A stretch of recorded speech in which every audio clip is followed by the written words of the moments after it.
5 o'clock is our time. San Antonio's first news. It is Friday. Good morning. I'm Charity McCurdy. Among our top stories, grisly new details in the case of a missing mother presumed dead, and the search for the killer of United Healthcare CEO continues. Details coming up first. Traffic and weather together every 10 minutes in mornings.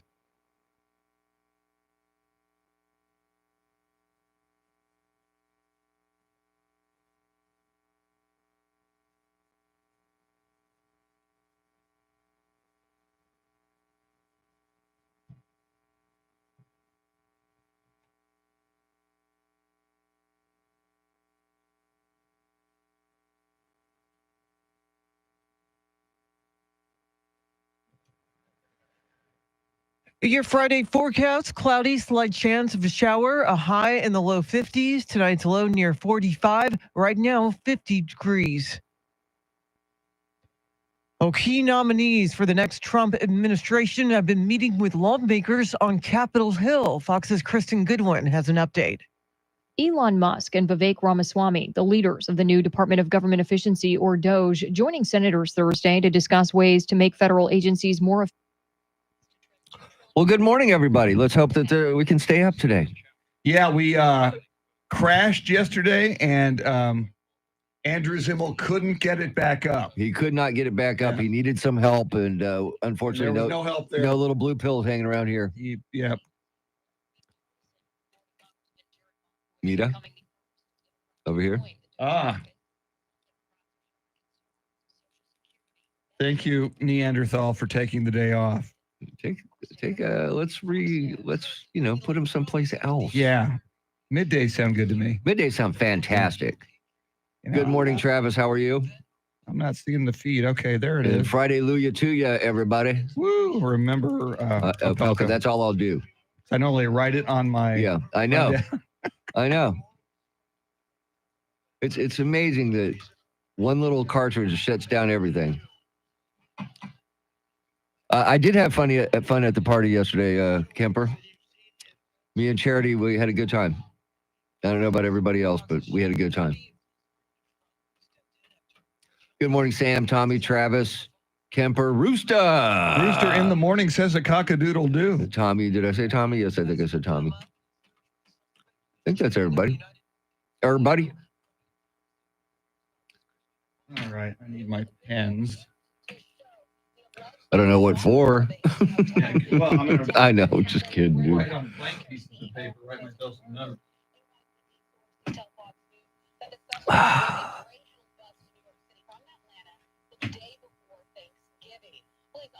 We should do a video. Yes. About Randy's coming in. Mm-hmm. I like it. Good. It's time to get Randy. That's good. It's time to get Randy with Randy Beamer. Let's do it. I like it.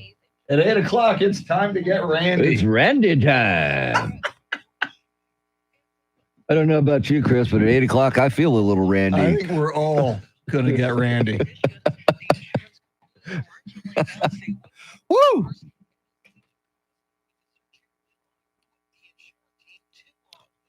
Yes, you should be jealous. It's Randy freaking Carroll, for God's sakes.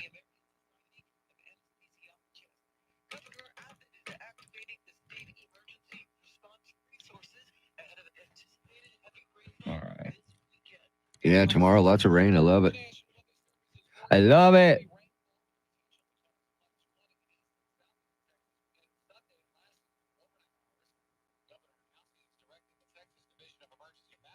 Sam says, good morning, Rock. I was with The Rock yesterday. He is doing better, which is great news. Yes.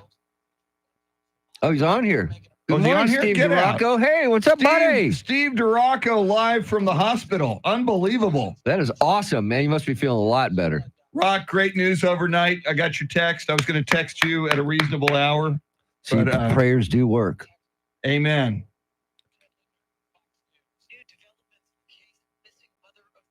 Because everybody's saying good morning, Rock, and I'm like, why are they doing Yeah, no, that? and I looked didn't up and went, expect hey, him he's to be here. in here. Yeah. He's here. Steve DeRocco, the original Rock. Thank you very much. We missed you. Yeah, it's been a while since he's been in here. Been a while.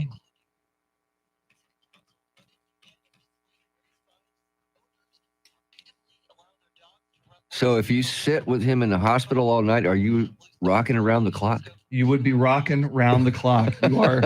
You are correct. And if Randy Beamer was there, Oh my God, you'd be getting Randy while rocking around the clock. Of course, yes.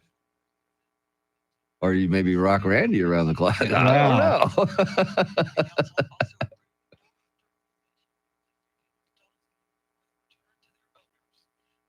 Well, you must be feeling better. That's a good sign, brother. It's a good sign.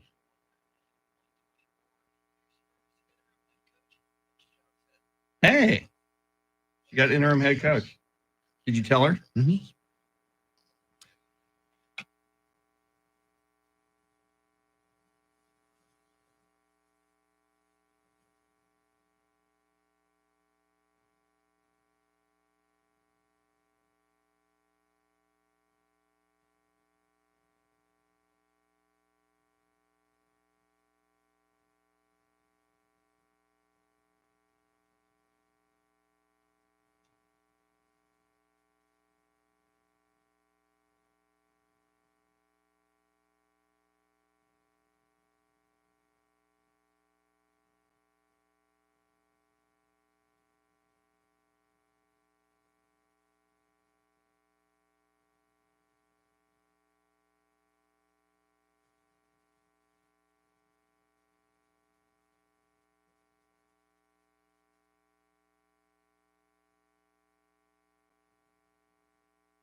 Steve DeRocco's I just wrote. So I wrote this post about Rock, on Facebook, saying, if you pray for the Rock as he's in the hospital, et cetera. Sandy Petrie. Sandy Petrie, the Holmes High School greatest gym coach ever, reacted to that. Steve DeRocco. Wow. That is. And you know who's a good friend of hers? Who? Paul Berry. Really? Yeah, Rock was class of 77. I was 78. Paul Berry was class of 80. And apparently to this day, because apparently when I was talking about her the other day on the show. He let her know? Well, she told him. Oh, wow. I don't know if she was listening, but it got back to her. Very cool. So she's a big fan of The Rock. Of course she is. Who isn't? Exactly. Jesus. All right. Stand by, Chris. Stand by, Sam.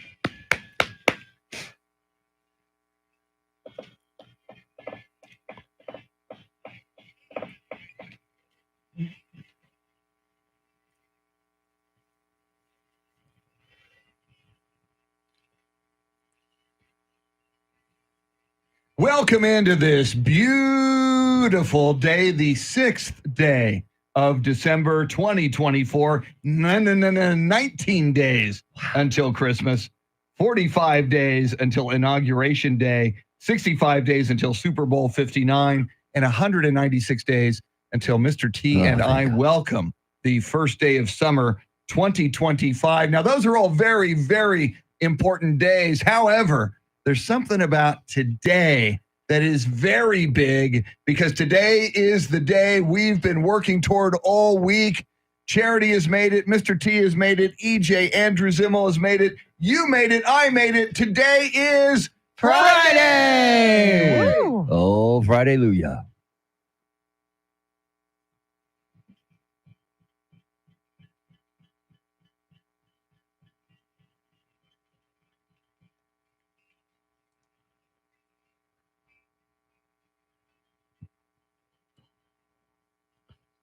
Good.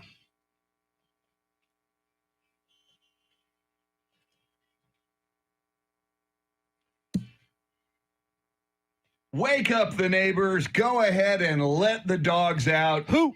Drive naked down Commerce Street Uh-oh. till you meet one of San Antonio's finest and tell them we told you it's okay. It's Friday. Yes. Charity McCurdy, how are you this morning? I'm fabulous. We made it out to the company party luncheon yesterday, and I managed to squeeze in like maybe 30 minutes of sleep yesterday. So Ooh, wow. it's going to be interesting today, but I'm on that Friday high. So that Amen. always helps. Amen. Yeah, me and Charity had a great time at the party. Very nice. Yeah. I'm so glad Well, you did. actually, she had more fun than I did because she was talking to the boss. Oh. Yeah. Who chose to sit next to me? So, Actually, Andrew made him sit next to you. Oh, okay. Yeah. No, of course the boss is going to sit next to Charity McCurdy. He's no fool. He knows what he wants to do. It's the same reason our YouTube numbers skyrocket when Yes. Charity is on. That's right. Which she is today. Now, not only do they skyrocket, but they triple skyrocket when Randy Beamer joins Charity. It's a double eye candy Friday on YouTube today. It is. As we're going to get Randy in the 8 o'clock hour. We always get Randy in the 8 o'clock hour. Yeah, we're looking forward to that.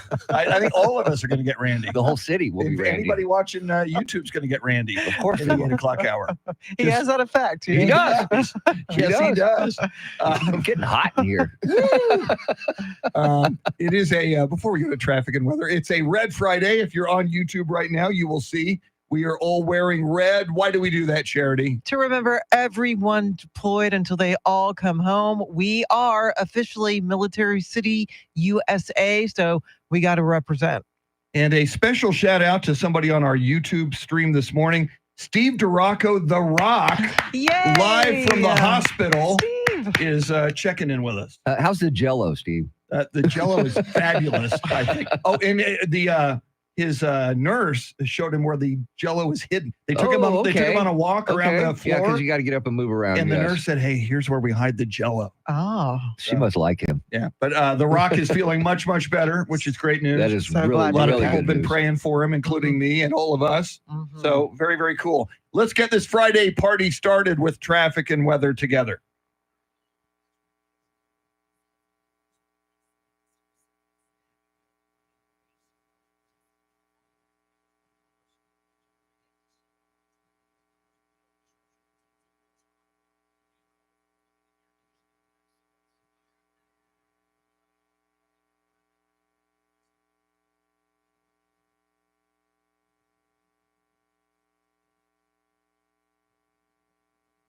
Cloudy, slight chance of a shower, highs in low 50s today.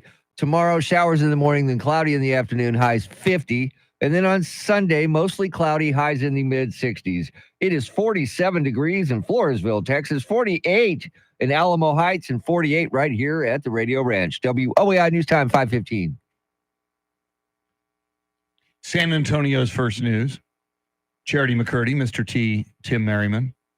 Charity and Mr. T did have a wonderful time at the company Christmas luncheon. Yes. I did not make it. We missed you.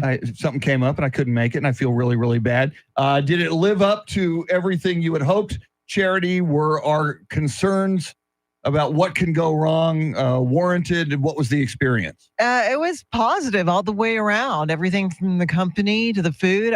Luckily, there was a lot of options for seating. So T and I just kind of sat off to one end of the table, and then it seemed like everyone kind of gravitated towards us. Is that accurate, T? That is that? very accurate. Okay. Let's put it this way: when we're walking through the lobby, we get stopped by somebody in the lobby. Uh-oh. Remember that? The guy wanted to take a picture of us. Of you and your awesome Christmas sweater. Yeah, he took it from my neck down. So please describe your Christmas sweater. It's my Rolling Stones Christmas sweater. On the front of it, it's got all 4 of the Rolling Stones on there with Christmas hats, and on the back, it's got a gorilla for some reason that says Rolling Stones, and it's got Rolling Stones on the sleeves. And yeah. Now, were you wearing Rolling Stones cologne? No, I was not, Chris. Just curious. They have that now. I know. RS number 9. If you were listening, number 9. Yeah, I don't get the number 9 thing. I know, yeah, that's a Beatles thing. Yeah, Come on. Yeah. They should have named it, Jumpin' Jack, Flash. There you go. I like that. Could have been a better way. Ooh, maybe our listeners could help us name that. That's possible. That cologne. Speaking of our listeners, we are curious about our listeners. With just 19 days to go before Christmas, we got a question for you this morning on the Talkback feature. We'll tell you what that is coming right up, and we'll get you caught up on headlines, traffic, and weather in a flash. WOAI News Time 517. And we're back. Woo! So, Rock, I am planning on swinging by again today after the show. I got to stop at an HEB on the way. To bring beer for you. For alcohol. And I got to stop. And there's a home, it's an Office Max near where the Rock is. Right there by the old building. I need a USB drive. And I thought I could get it at like the Mega HEB. I thought, they're going to have a don't USB. Have them there? No, I was shocked. I went to the one on Evans Road. I am shocked by that. They do not. I might have one in my desk drawer, Chris. Well, I need a Mega. I'm loading video on. Oh, okay. So, because I had to buy some for Spurs, to pull spots and stuff. Yeah, I have a video converter. I've got like an old VHS VCR that goes into the converter that digitizes them, and it's supposed to take a chip. So I got a little chip. Oh, okay. Chip's not. It's not reading the chip, but the USB works. Okay. So I need you need a Mega one. Yeah, I need the biggest USB available to man. Yes. You need that one. Yes.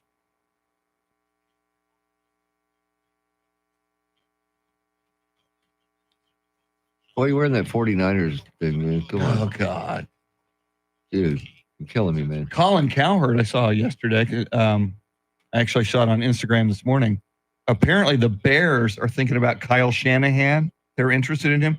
And Cowherd said he said, Christian McCaffrey is floundering. You now have to pay Brock Purdy, and he's smaller than other quarterbacks. This would be a good time to jump. Bosa's hurt. Yep. He says it's a brittle roster. Well, and I also... And you get Caleb Williams, and you get... And there's a lot of tremendous upside to the Bears right now if they can just get a few more pieces. Right now, they need to protect him better. That's one thing they need. And then, of course, kept hearing yesterday, driving around, going to the party, that the Bill Belichick to the Cowboys rumors out there again. I would take it. I'd rather Dion, but I would take Belichick. But they don't, I just don't see him. He interviewed for the UNC. I know. I just don't see him as a college coach, first of all. And I don't see him dealing with Jerry Jones. I honestly can't see that happening.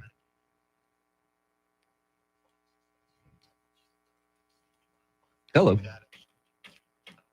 Tommy Miller, good morning. Good morning, Tommy. Good morning, Mr. J. Mr. J. Willis, Tim, The Rock, Kemper, Rooster, Tracy Bogert in the Witness Protection Program. In an undisclosed location.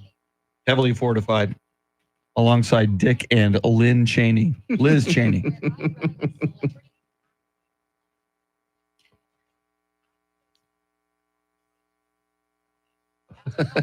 I like that. Apologies for what I said Thursday night, and apologies for what I'm going to say tonight. There you go. Yeah, preemptive apologies. I love it. They're like preemptive pardons. I love it. Stand by, Sam, and stand by, Chris. Thank you.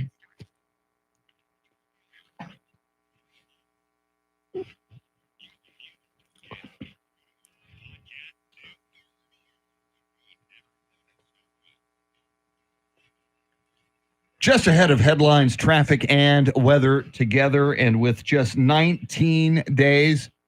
No, 19. That's a homage to Paul Hardcastle. If you know, you know. Oh, Do you yeah, know? yeah. I know. No, 19. I know. Thank you. I know. 19 days till Christmas. We got a question for you coming up. But first, Charity McCurdy, what stories are you following? Police are closer to identifying the gunman behind the murder of United Healthcare CEO. The DNA of a missing mother of four has been found on a motorized saw, and City Council has approved bulletproofing measures for San Antonio cop cars. We'll have the latest right now, traffic and weather.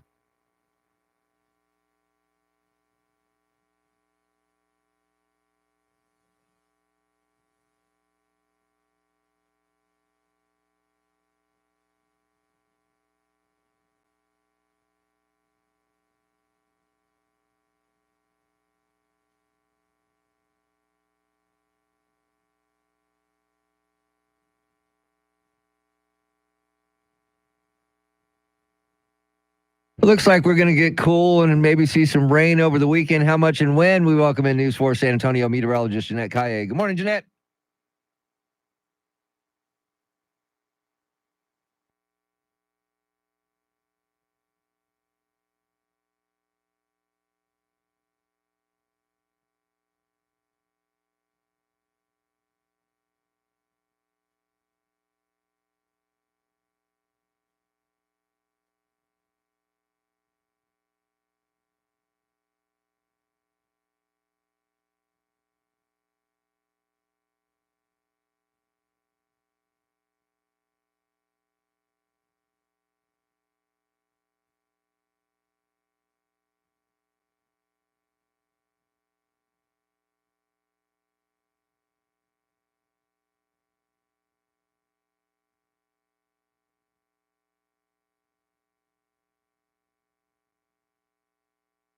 Thanks, Jeanette. It is 48 degrees. WOAI News Time, 522. San Antonio's first news. Charity McCurdy, Mr. T, Tim Merriman, Charlie Parker with Those Were the Days in the next hour. I'm Chris Duell. Andrew Zimmel and some dude wearing a 49ers sweatshirt doing the heavy lifting. I don't get it, Mr. T. And it's not Purdy. Yeah. It's not Purdy. That's not a Purdy. That's not a Purdy thing at all, no. At all. But yeah, that is EJ Pacheco wearing the I don't get it either, Chris. 49ers sweatshirt. So, it is red though, and it's a red Friday. True. So he technically is doing the right thing. So we will give him. It makes that. me want to see red, that's for sure. Yes. 19 days until Christmas.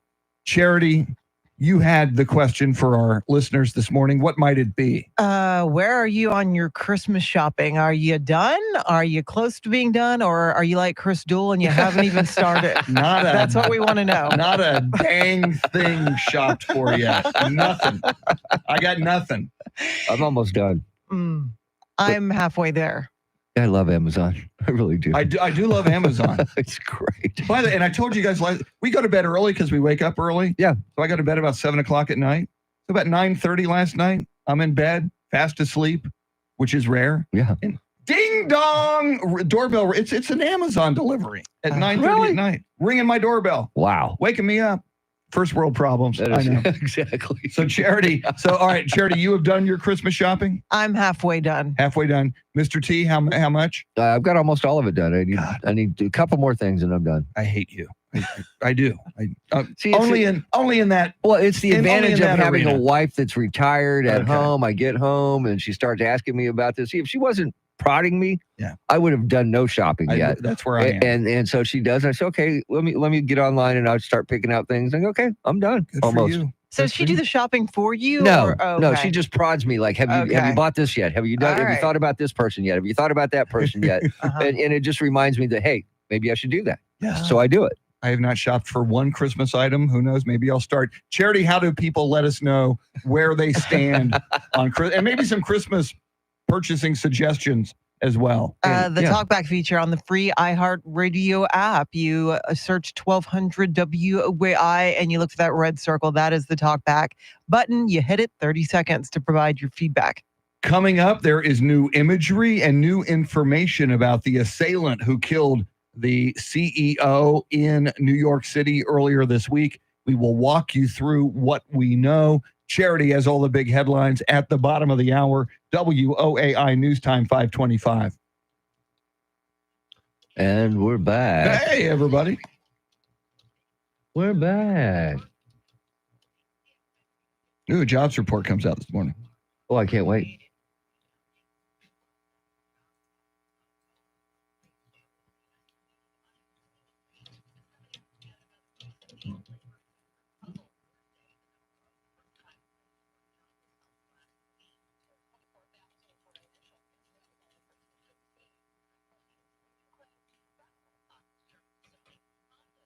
Cheryl Casoni. That was Cheryl Casoni Yeah. audio. I know. She sounds great. She does.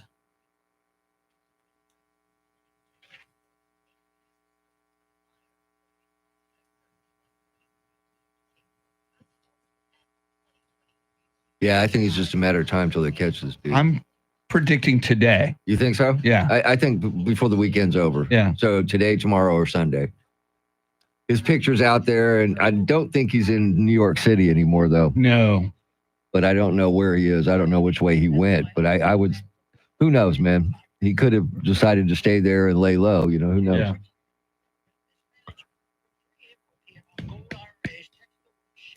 So, yeah, yesterday after I left the party, I stopped at QT on the way home to pick up a lottery ticket.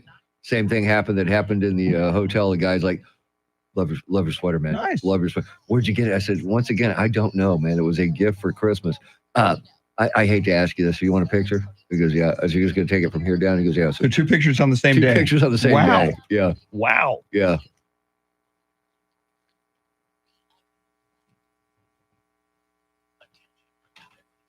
Need to stretch. Yeah, I'm going to Oh. wait till she does the news. Yeah.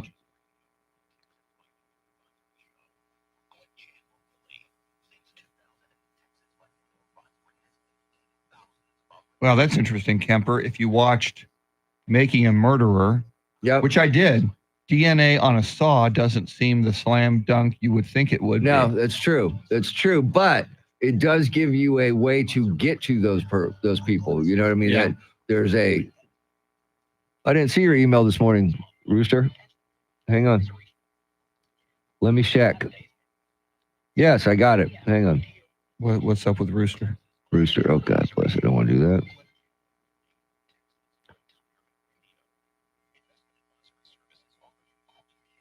Wow, this year he tuned into iHeartRadio for 17,819 minutes. Holy crap. That is awesome, dude. Wow. He listened to WOAI for 17,776 of those minutes. You need some sort of a... Dude, we need to recognize you. Yeah, we need to post that. Yeah. That's awesome, dude. We appreciate you, man. Wow, that is amazing. That is awesome, dude. That's amazing. I haven't gotten mine yet. I got mine. Did you? Yeah, I'm nowhere near Rooster. Oh, I guarantee I'm not anywhere near him. Wow, that's cool, dude.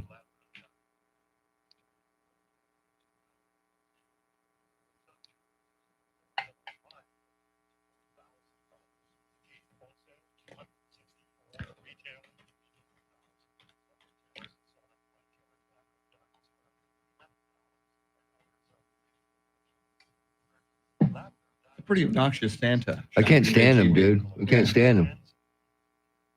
It's I don't know what that is about him, but I don't like him. Not like Eric. I don't like him. There's a commercial for HEB with Santa The shopping dancing at HEB. Santa, yeah. And obnoxiously dancing Santa through the aisles at HEB.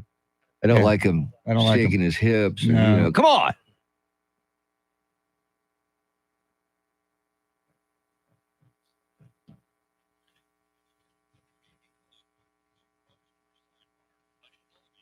It's going to be fascinating when they tell us who that guy is. The shooter. Exactly. She changed her hair. Did she? Mm-hmm. See that her microphone almost looks like a crucifix. See, I can't believe they don't do that. There he They goes. should. That's him right there.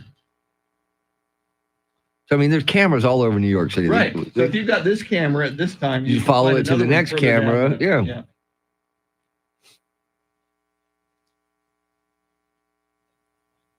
Very smart, though, with the hood and the mask most of the time. Most of the time, see, but there are pictures of his full face. So that right there, I think, there you go. Yeah. It almost looks like that guy from the Idaho murders, doesn't he?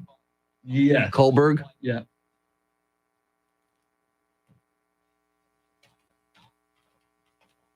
All right, everybody, here comes Charity McCurdy. Enjoy.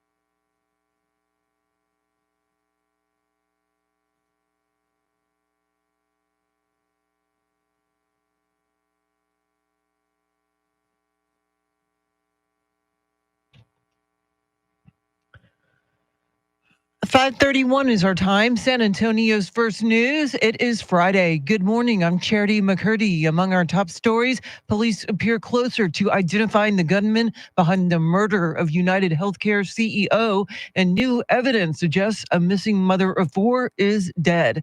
We'll have more right now. Traffic and weather together every 10 minutes in mornings.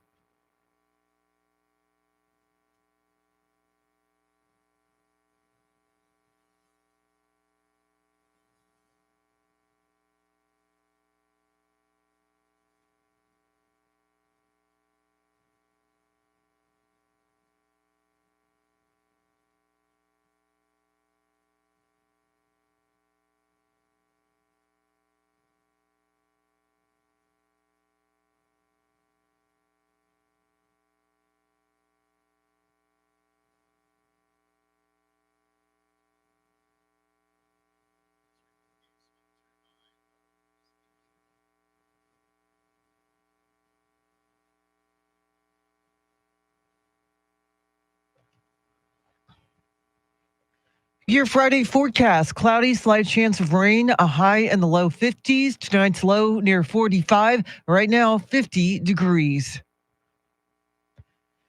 New York police are closing in on the identity of the man who shot United Healthcare CEO Brian Thompson. Here's Fox's Chanley Painter. Fox News Digital obtaining surveillance video from a deli near the scene of the murder, capturing the suspected gunman walking towards the Midtown Hilton less than an hour before the targeted shooting. Police sources now revealing the suspect arrived in the city more than a week ago on a Greyhound bus from Atlanta before checking into a hostel using a fake ID, paying in cash. Police sources saying he shared a room there with at least two other men. Police sources also revealing to Fox they have a cell phone they believed was dropped by the suspect near the scene with fingerprints, and a water bottle purchased by the suspect at a nearby Starbucks that is being used to build a DNA profile. And Brian Thompson was receiving threats weeks before his death.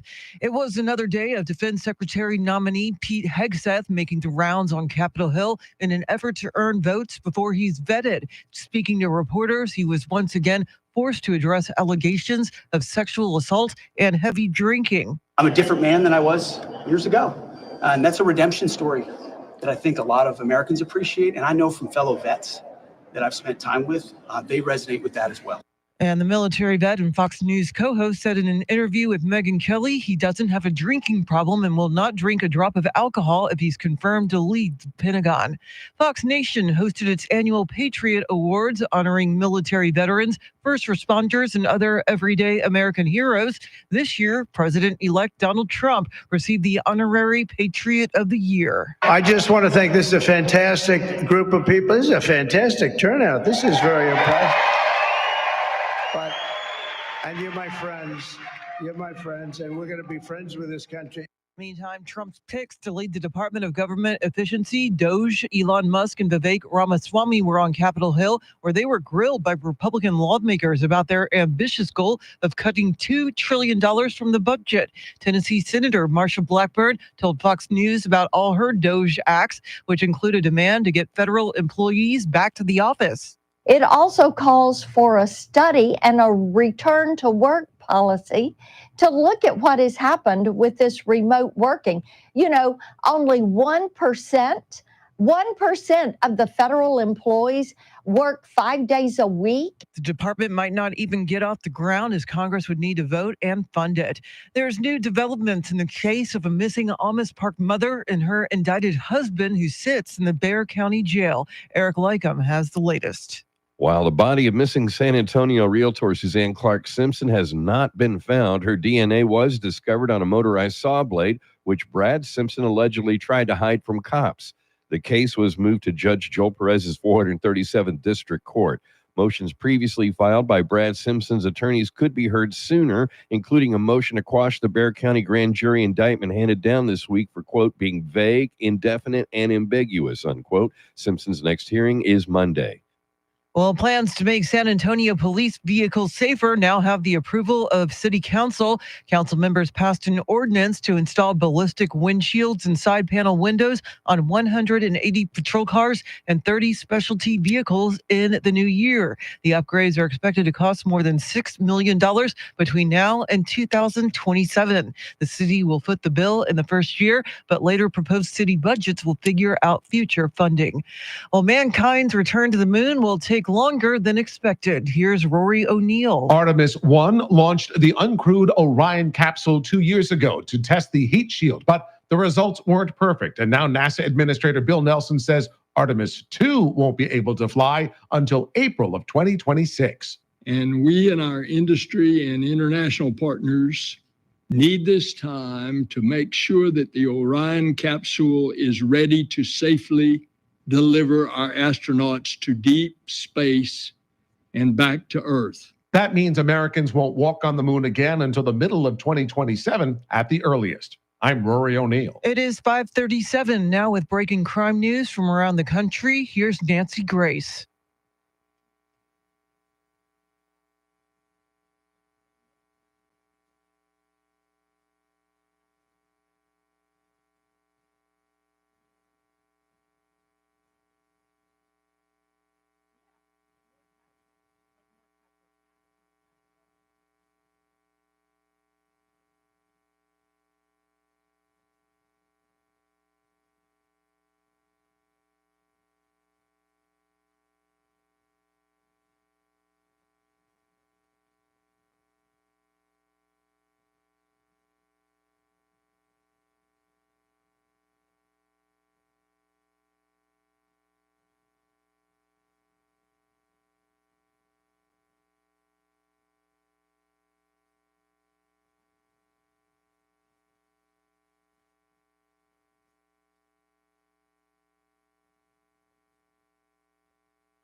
Traffic and weather together in a minute, but first, to check of your money and the world of business as we await that November jobs report. We say happy Friday to Courtney Donahoe live at the Bloomberg News Desk.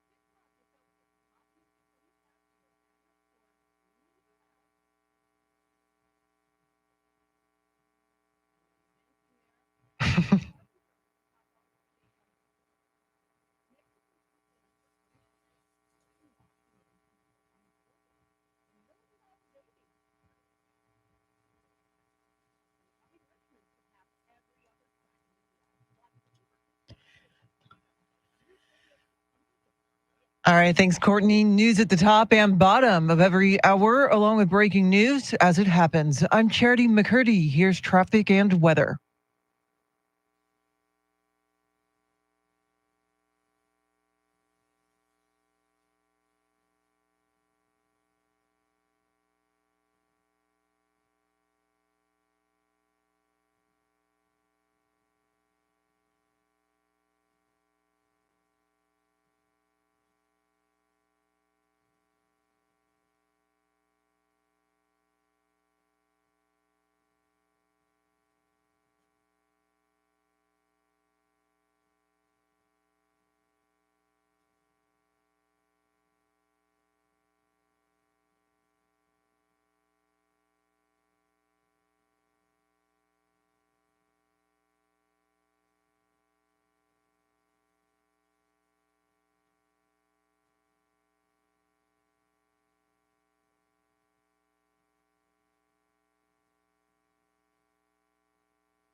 Little Stevie Winwood for you on a Friday morning.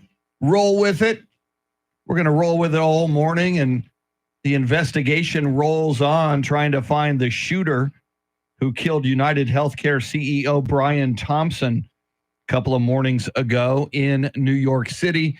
And since we last convened, Charity, more imagery of the shooter. Apparently flirting at a hostel led him to pull his mask down, where there was a photo revealing more of his face. We know other things now, like he rode on a Greyhound bus at one point. So little by little, more pieces of evidence for law enforcement to put together. Yeah, I think the biggest evidence they have right now is basically that photo where it shows his full frontal image of his face, where he's smiling. When talking to that female employee at a hostel on New York's Upper West Side. Apparently, that employee asked him to lower his face mask.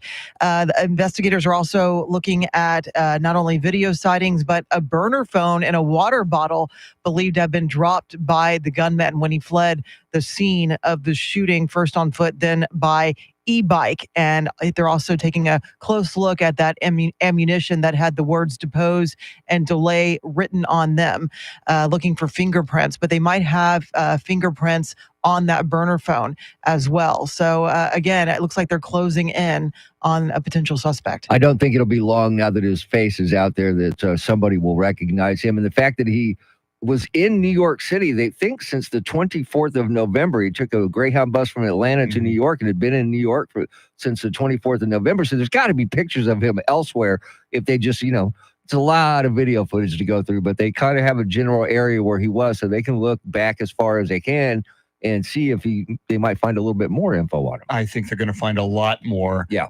I was telling you guys before the show, I was scrolling through social media this morning, and I am amazed at the people who are reacting to this on social media, who are saying things like, "I never want anyone to get killed, but I can see how this happened." So many people have been denied insurance coverage. Insurance has denied claims. One person even said, United Healthcare is the real murderer. They've denied coverage to men and women and parents and kids who have subsequently died. I mean, this wasn't one or two people. No, it was a bunch, yeah. The vast majority of respondents that I have read on social media, a lot of them preface by saying, I don't want anyone to die, but they seem to say, I understand why this happened. Wow. I mean, we're talking about a man who's being described by his community, his coworkers, as a good person, a good father, who is leaving behind 2 children, as well as a wife. That's awful. That's the knee-jerk reaction. And I think that they might catch this guy by the end of the weekend. I think that with everything that's out there now and the more evidence and more things that they're learning about this individual, I think they might.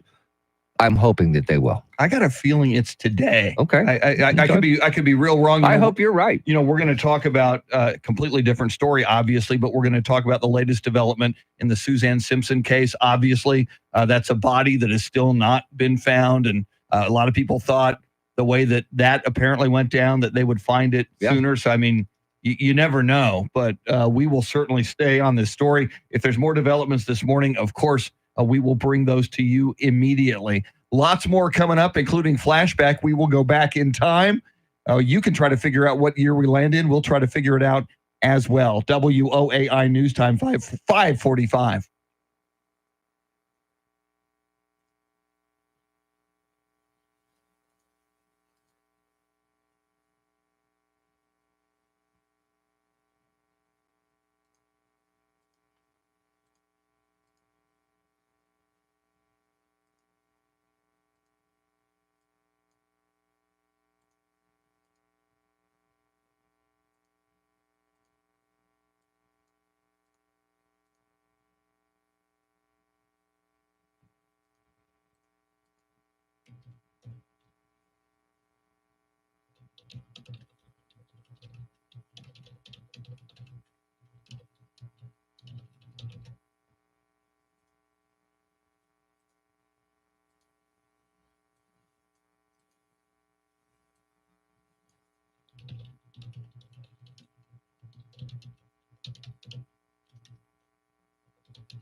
We jump into the DeLorean, activate the flux capacitor, accelerate to 88 miles an hour, and we are going back in time. But what year will we land in? Let's play Flashback.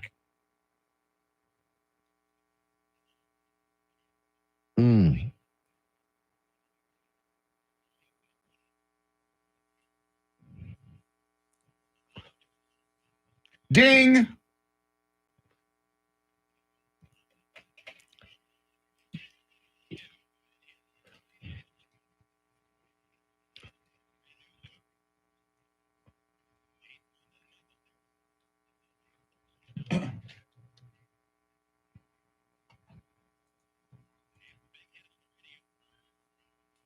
Oh, written by John Denver. Yes, I know.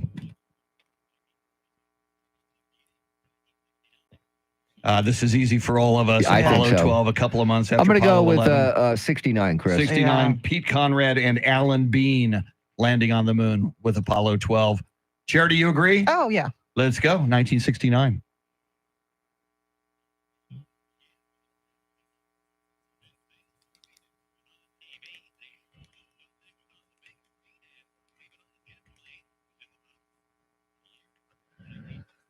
Ding, ding, ding, ding, ding. Charity, what stories are you following? Police continue to comb through evidence in their search for the gunman who killed United Healthcare CEO. Governor Abbott has activated state emergency response resources for potential weekend flash flooding, and irresponsible dog owners in San Antonio will now face tougher penalties. We'll have details right now, traffic and weather.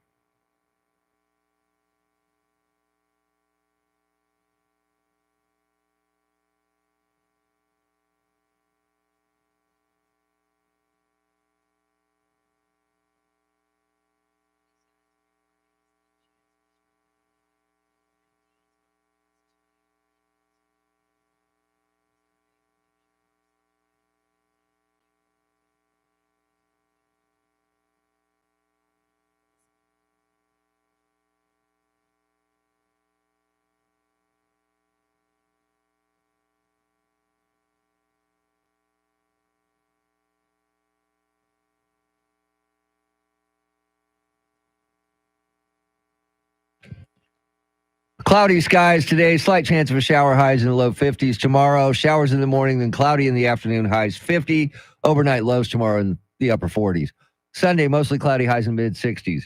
It is 48 degrees at Fort Sam, 48 in Leon Valley, and 48 right here in Stone Oak. WOAI News Time, 5:54.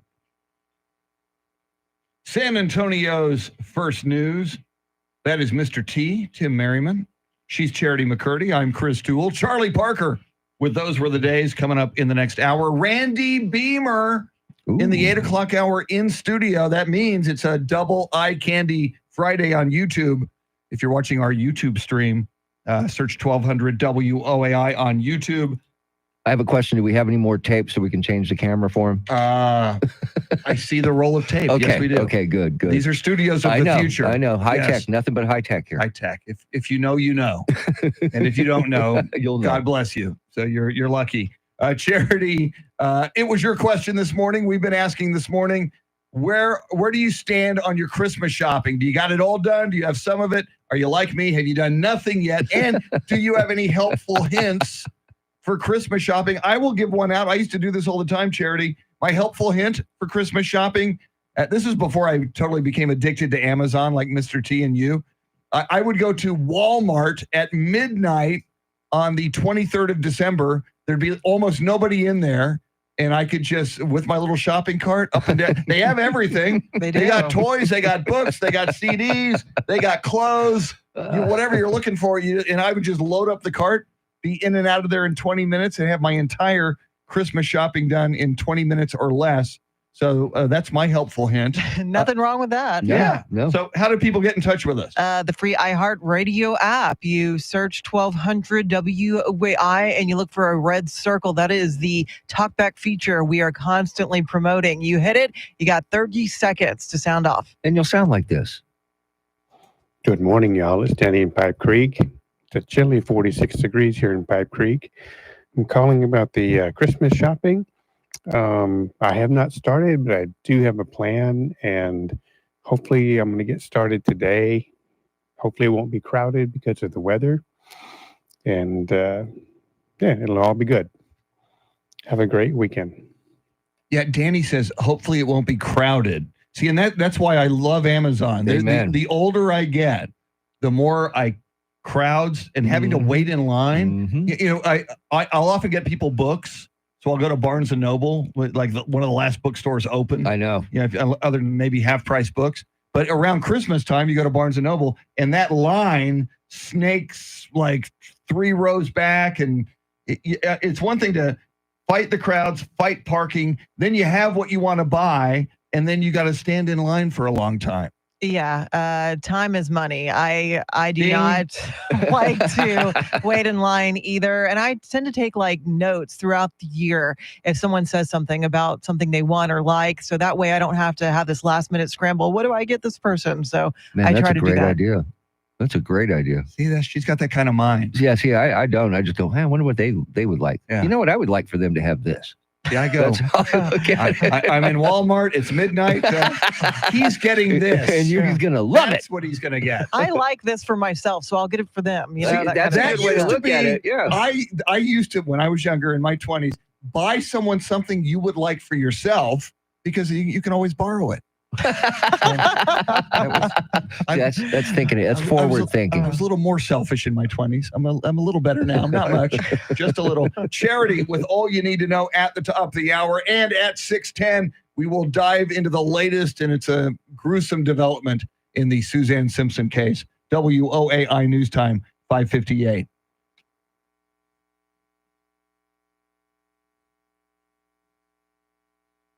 And we're back. Hey, everybody.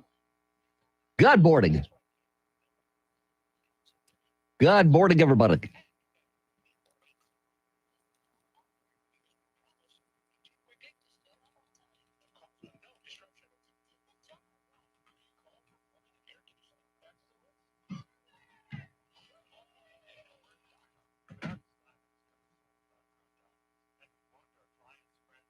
Mm.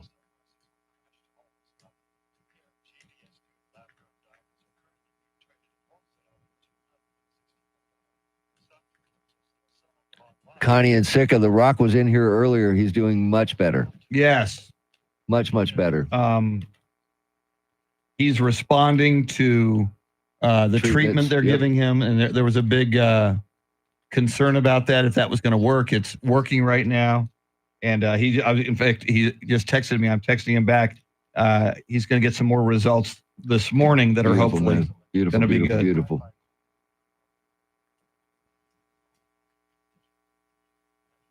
Have a great one, Kemper. Enjoy work today. Bob Beavers, good morning. Adios, Kemper. Bob Beavers, everybody. Bob in the house. Bob got his iHeart statistics, his iHeart radio app statistics from KTSA. You listened 17,412 minutes. See, he was really listening to us. I know, but his results. Thank God there's no more diaries. Yeah. Woo. Yeah, right. Because man, we would have got screwed on that. Yeah, I listen to San Antonio's First News all the time on 550 KTSA. We kid, Bob. We kid, man. Come on, Bob. Come on, we Bob, kid. man. We were just playing with you, brother. We kid. If we didn't think you could take it, we wouldn't do it. Exactly. But truly, the way radio used to do ratings, that was how they were did it. Yeah. Diaries. Yeah. So you'd listen, you go, yeah, I was listening. Oh, Bob, don't leave, man. In the morning. Wait, is Wow. Bob leaving? See you guys. Did we drive him away? Yeah, we drove him away. Sorry, Bob. Tough crowd, Bob. I know.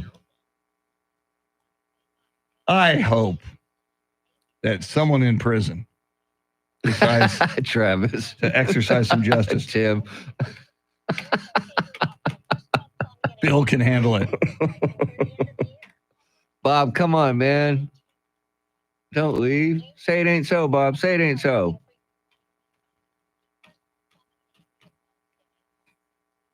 All right, ladies and gentlemen, here comes Charity McCarty. Yes.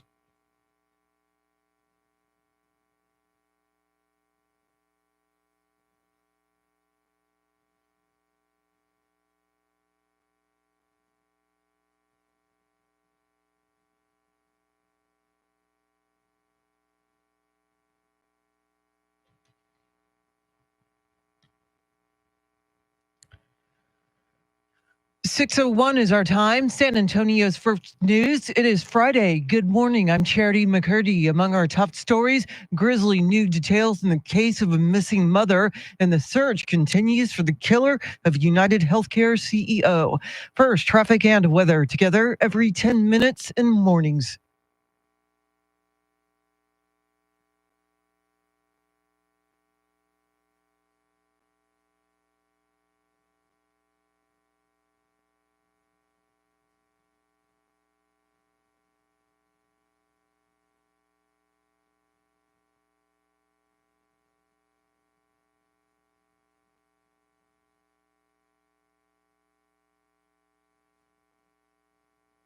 Your Friday forecast: cloudy, slight chance of rain, a high in the low 50s. Tonight's low near 45. Right now, 49 degrees.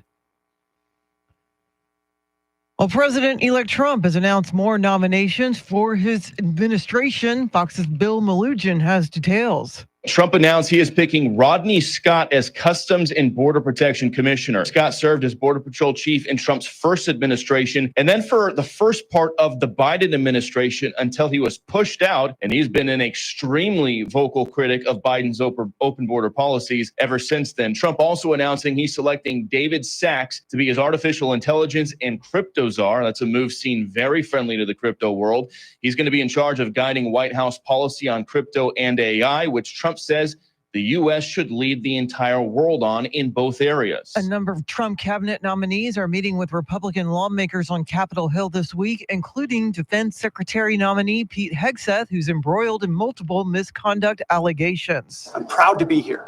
And as long as Donald Trump wants me in this fight, I'm going to be standing right here in this fight, fighting to bring our Pentagon back to what it needs to be. Trump is reportedly considering Florida Governor Ron DeSantis as a backup plan if Hegseth drops out. New evidence has come up in the search for the suspect in the shooting of United Healthcare CEO Brian Thompson. Fox's Christina Coleman has details. New video appears to show the alleged killer walking toward the Hilton Hotel in Midtown Manhattan, where the United Healthcare CEO was murdered.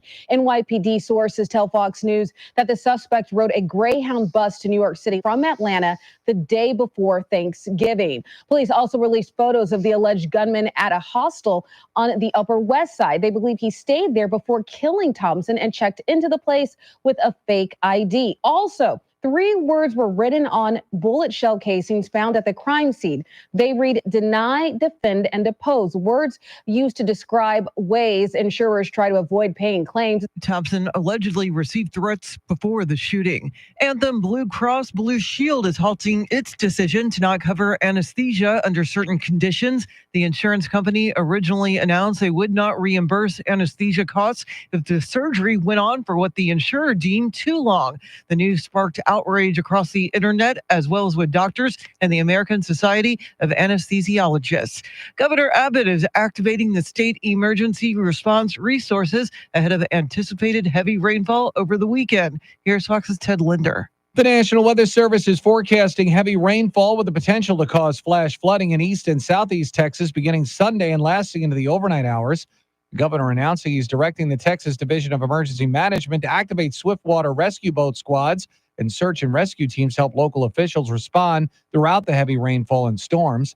The governor reminding folks in the potential flood zones to monitor the weather, make an emergency plan, and heed the guidance of state and local officials to keep themselves and their loved ones safe.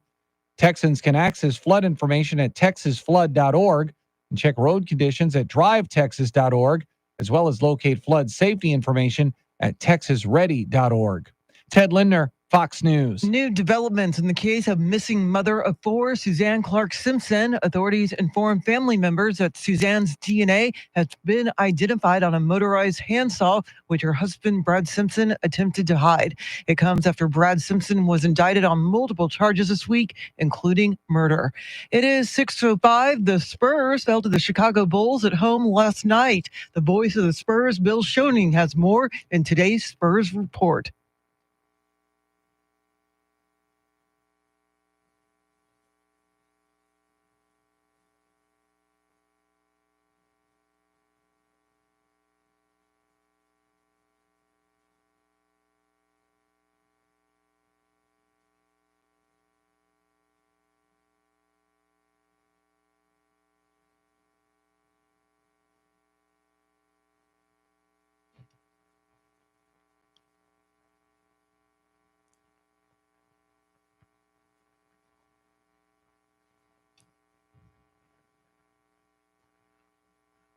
Thanks, Bill. News at the top and bottom of every hour, along with breaking news as it happens. I'm Charity McCurdy. Traffic and weather coming up.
San Antonio's first news, Mr. T, Tim Merriman, Charity McCurdy, Charlie Parker with Those Were the Days at 6:48.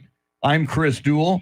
Lots to cover in this 6 o'clock hour, including coming right up. You probably heard Charity McCurdy and reporter Eric Lycum talking about it at the top of the hour. A new development in the case of missing Almas Park mom, Suzanne Simpson, and it is a potentially gruesome development. We'll walk you through that coming right up. First, let's get you caught up on traffic and weather together.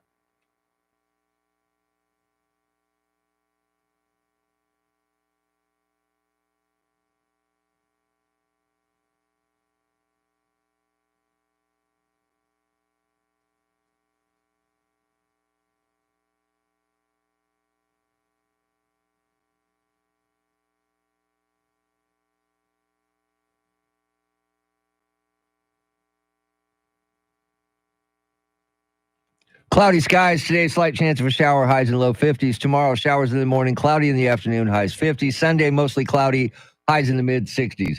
It is 48 degrees in Pipe Creek. It's 46, 48 in China Grove and 47 right here in Stone Oak. WOEI News Time, 6:10. San Antonio's first news. If what we are hearing is true, and if you think about what it might mean, that would make this a gruesome development in the disappearance of Almas Park mom, Suzanne Simpson. Multiple sources reporting that law enforcement officials have told the family of Suzanne Simpson that her DNA was found on a reciprocating saw that Brad Simpson, who is now charged with her murder, allegedly tried to conceal. Now, Mr. T, let's start with you. You were telling me, I did not know what a reciprocating saw is. You do. Tell us about it. Yeah, it's a handheld saw that you can cut through hard materials like wood, hard plastic, even metal. In there, very, very compact handheld. You can get to a lot of places with it you can't get with a regular saw. Very handy tool. Charity? Yeah, this is just grisly details. And this was all a part of the evidence that was presented to this grand jury, which ultimately handed that murder indictment to Brad Simpson, the husband of the still missing mother, Suzanne Simpson. And it makes you go back to the timeline when the fact that he was missing from the house for about 2 hours after that night that a neighbor saw Brad Simpson in a physical altercation with his wife. He even heard screaming, and you wonder what took place between those 2 hours, with surveillance video even catching Brad Simpson outside a Bernie Home Depot, in which another witness claimed that Brad Simpson had asked him where the nearest dump site was located in Bernie. You add up all this evidence, and we've talked about this for so long. Obviously, ever since the case broke, and as step by step we learned more about the evidence that law enforcement had discovered. And this, thus far, seems to be the most damning piece of evidence, if indeed, and it sure sounds like it, her DNA is found on that saw. I mean, you think about what this might mean, and you add the fact that her body has not been found. If he had this saw, a reciprocating saw, her DNA is on it. My God, as any act of murder is absolutely horrific, this becomes even more horrific, in my opinion. It's awful. It's just awful. It's awful. And we knew that they had to have some sort of evidence that we didn't know about, and this sounds like this might be it. And again, you have even Brad Simpson's own brother coming out and urging him to fully cooperate with police. But up until this point, it sounds like he is hoping that his lawyers will be able to somehow get him out of this without the body of Suzanne Clark Simpson. And you wonder, if we add all this up, the what her mother has said. Apparently, Suzanne Simpson was on the phone with her mother the night she disappeared. We're assuming that's the night she was murdered, and she was going to leave. The mother was saying, "Hey, come stay with me." Suzanne Simpson was going to leave Brad Simpson.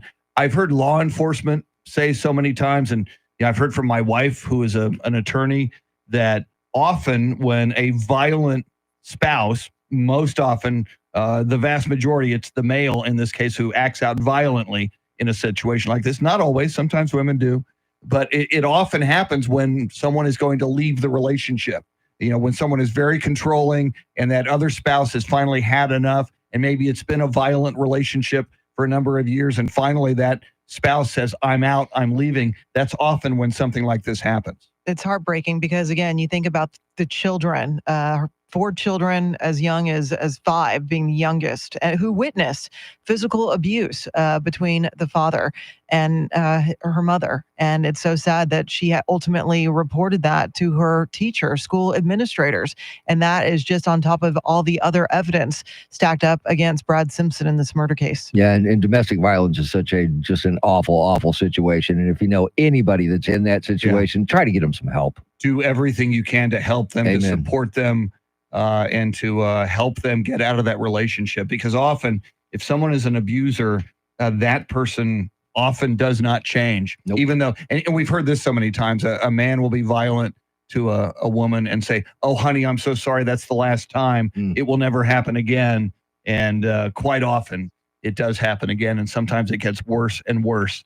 And this might be one of those cases. Lots more coming up. We'll get you caught up on headlines, traffic, weather, and more. WOAI News Time, 6:16.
Coming up, do you have weekend plans?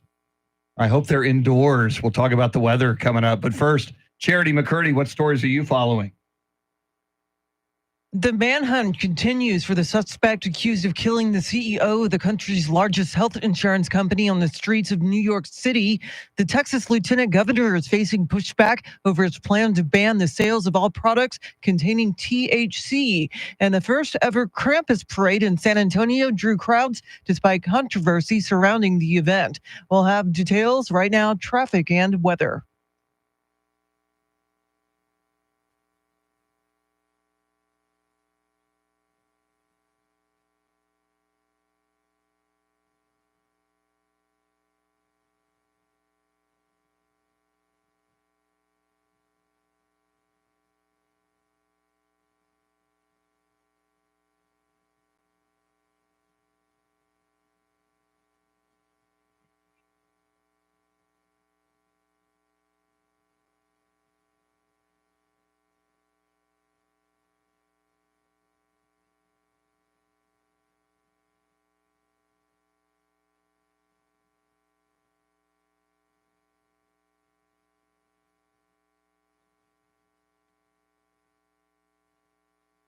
Cloudy skies today, a slight chance of a shower, highs in the low 50s. Tomorrow, showers in the morning, then cloudy in the afternoon, highs 50. Sunday, mostly cloudy, highs in the mid 60s. It is 49 degrees in Floresville, Texas, 48 in Leon Valley, and 47 here at the Radio Ranch. WOEI News Time, 621.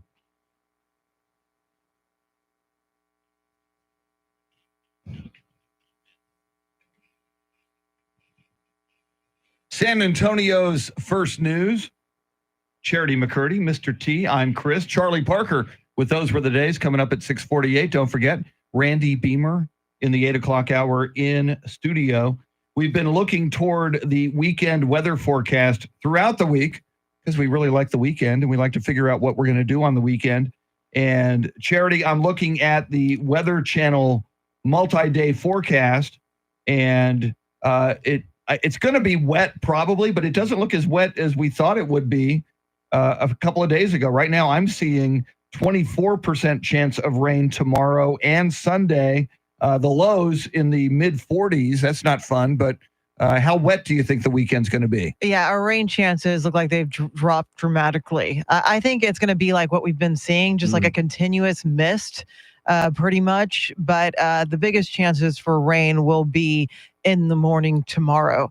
But it's going to be cold. A high of only 50. Yeah, that's not cool. Tomorrow night's low in the upper 40s. It gets a little warmer Sunday with highs in the low 60s. But yeah, it's going to be a great weekend of football for you guys on the couch. Yeah, after I go to the Spurs game tonight, so that's going to be interesting out in the cold weather at a Spurs game. But that's okay. Just got to get to the car to the stadium. But yeah, it's all football tomorrow. All right, I'm looking at the multi-day forecast, Charity. You'll like this. We won't.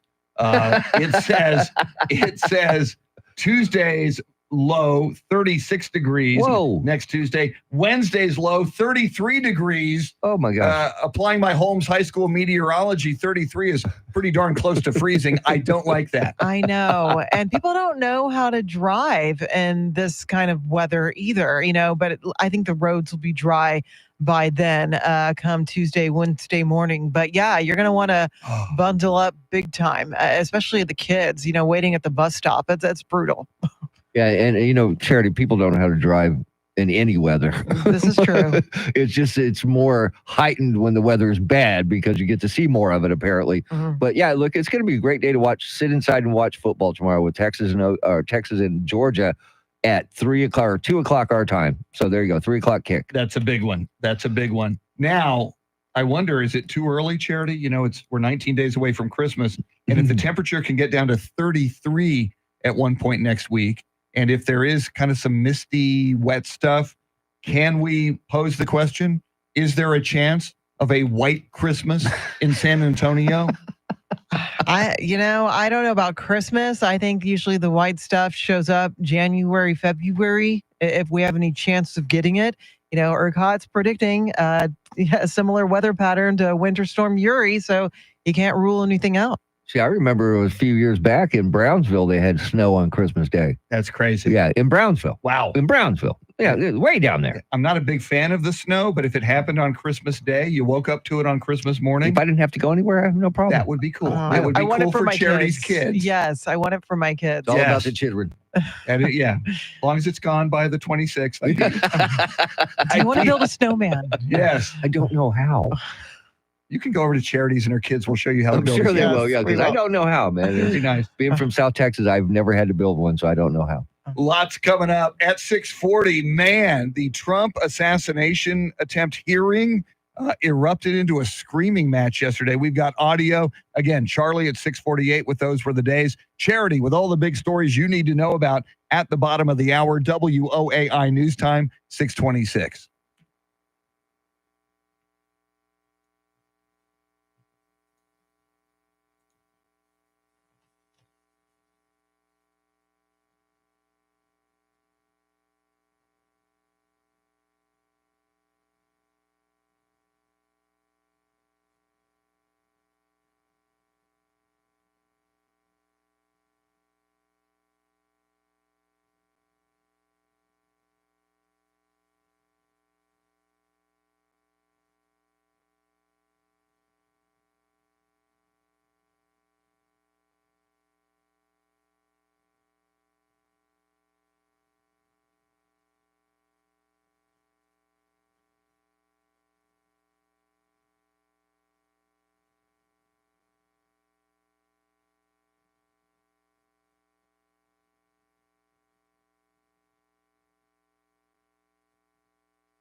6:30 is our time. San Antonio's first news. It is Friday. Good morning. I'm Charity McCurdy. Among our top stories, police appear closer to identifying the gunman behind the murder of United Healthcare CEO, and new evidence suggests a missing mother of four is dead. We'll have details first, traffic and weather together every 10 minutes in mornings.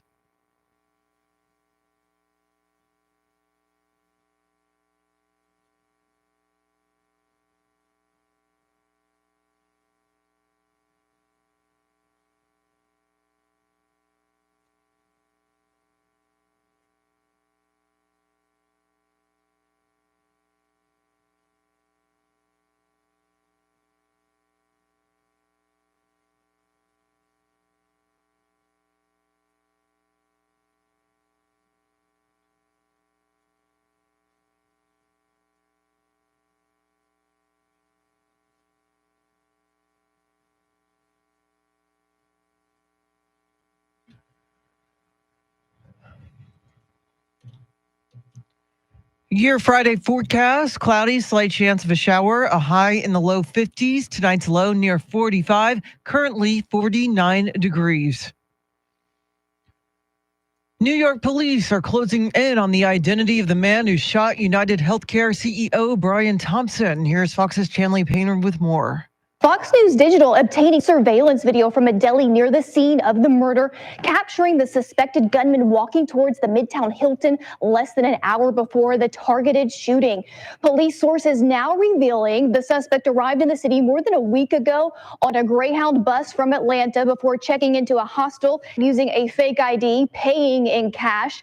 Police sources saying he shared a room there with at least two other men. Police sources also revealing to Fox they have a cell phone they believed was dropped by the suspect near the scene with fingerprints, and a water bottle purchased by the suspect at a nearby Starbucks that is being used to build a DNA profile. Thompson was receiving threats weeks before his death. It was another day of Defense Secretary nominee Pete Hegseth making the rounds on Capitol Hill in an effort to earn votes before he's vetted. Speaking to reporters, he was once again forced to address allegations of misconduct. I'm a different man than I was years ago.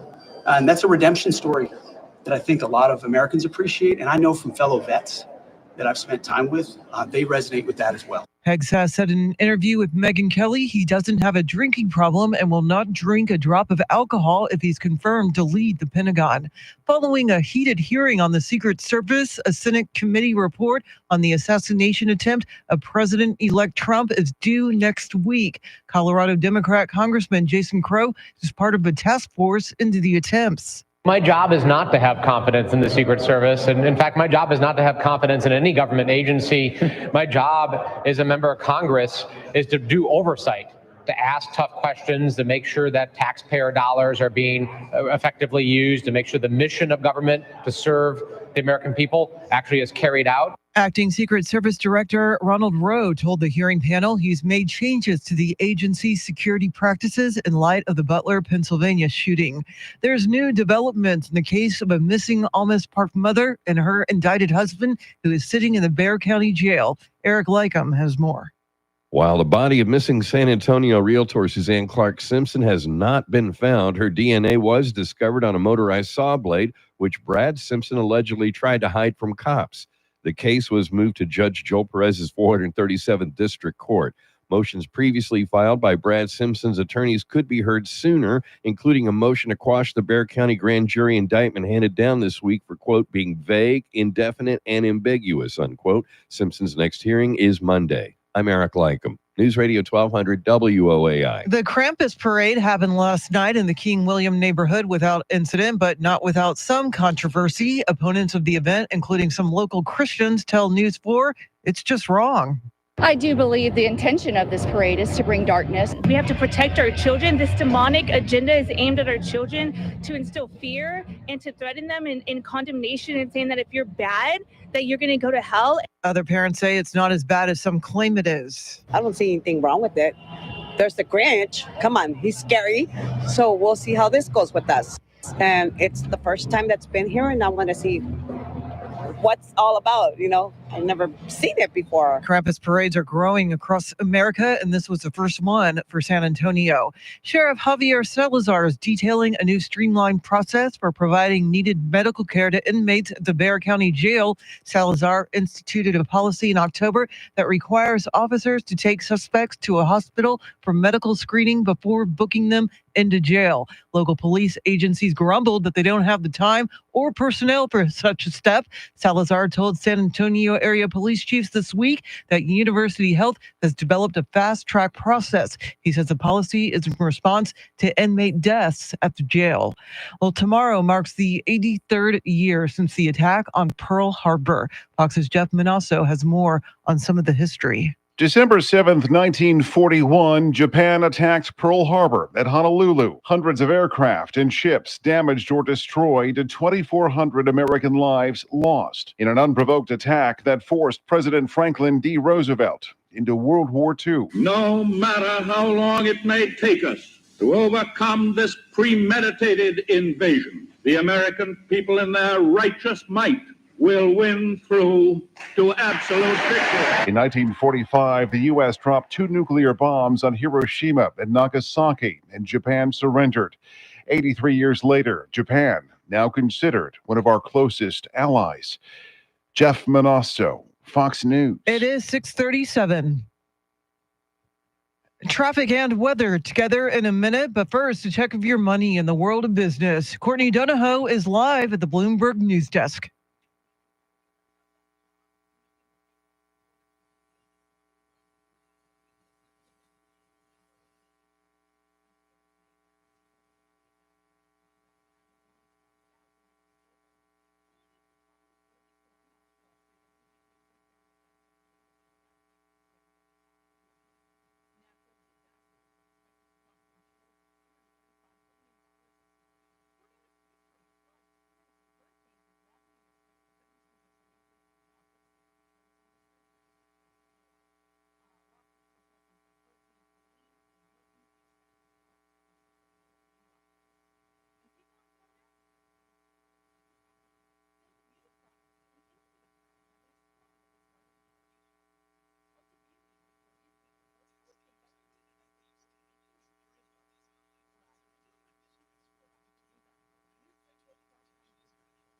All right, thanks, Courtney. News at the top and bottom of every hour, along with breaking news as it happens. I'm Charity McCurdy. Here's traffic and weather.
San Antonio's first news, Mr. T, Tim Merriman, Charity McCurdy, Charlie Parker with Those Were the Days, coming right up at 6:48. We're less than 8 minutes away from that.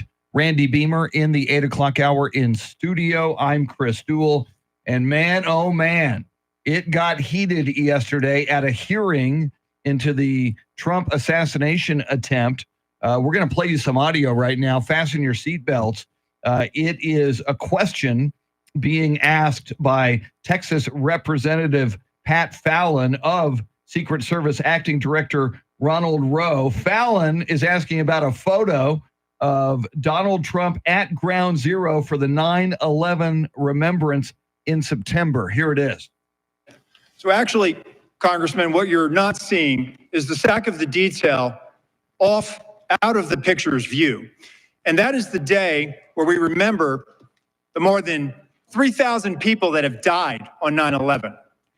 I actually responded to Ground Zero. I was there going through the ashes of the World Trade Center. I was there at Fresh Kills. I'm not asking you that. I'm asking you, Congressman. were you the special agent in charge? To show respect You were not. for a Secret Service member that died on 9/11. Oh, that you're trying to be. Do not invoke 9/11 for political purposes. Oh, I'm not. I'm invoking this. You are, sir. Gentlemen, And you are out of line. I would like to ask him a question. Please. You are Order. out of line, Congressman. Don't Way try out to of bully line. me. I am an elected member of Congress, and I'm asking you a serious question, and you are I playing am a politics. public servant who has served this nation, and you won't spent answer time the question. on our day, on our country's darkest day. Committee will come to order. My goodness, Charity, that's about as heated as we've seen it at a Capitol Hill hearing in a long time. Oh, my goodness. Yeah. Apparently, there were some criticisms from lower level members of the Secret Service who believed that Rowe's attendance at the memorial undermined Trump's security because it affected the chain of command. It might have created confusion if something did indeed go wrong. But yeah, that got really ugly really fast. It did, and I was watching a little bit this yesterday, getting ready to go to our Christmas party. I was checking out a little bit of it, and I got to honestly tell you, I was entertained by the screaming, but then I started hearing the message, and I'm thinking, okay, you're there to think about an assassination attempt. Why aren't we talking about that? Yeah. That's the part I didn't get. Yeah, obviously there's still so much anger toward the Secret Service in the aftermath of the 2 assassination attempts over the summer on the life of now President-elect Donald Trump. I think it's going to be fascinating, Charity, when Donald Trump takes office. You know, he is, you know, he was on the receiving end and a victim of that first assassination attempt. Of course, a gentleman died in that attempt. Other people were wounded. But you know, the of all the things the Secret Service does, and there's a wide aspect to their mission. First and foremost, you protect the president of the United States when he is president once again on January 20th. How he regards and handles the Secret Service is going to be very, very interesting. And let's see what happens with this acting Secret Service Director, Ronald Rowe. Will he keep his job? And, you know, he's claiming he's made changes since that attempt on Trump's life in Butler, Pennsylvania. But, you know, there's just not a whole lot of confidence in the Secret Service right now. No, it's all-time low confidence. And I think an overhaul of how they handle things needs to be addressed, because if you remember at that situation, we were just talking about the attempted assassination at the outside venue in Pennsylvania. Mm-hmm. There was a lot of things that happened that should not have happened that day. That guy should have never gotten through that perimeter and gotten that close and be able to take a shot at a presidential candidate. Yeah. It's sad when rally goers are spotting a gunman on the roof before Secret Service does. Yeah, that's scary. So true. Coming up, Charlie Parker with Those Were the Days. And we're going to hear from you before the top of the hour. Your Christmas shopping status. Have you begun? Are you complete like Mr. T apparently is? Almost. And do you have any Christmas shopping tips for the rest of us, like me, who hasn't even started yet? That and a lot more coming up. WOAI News Time 645.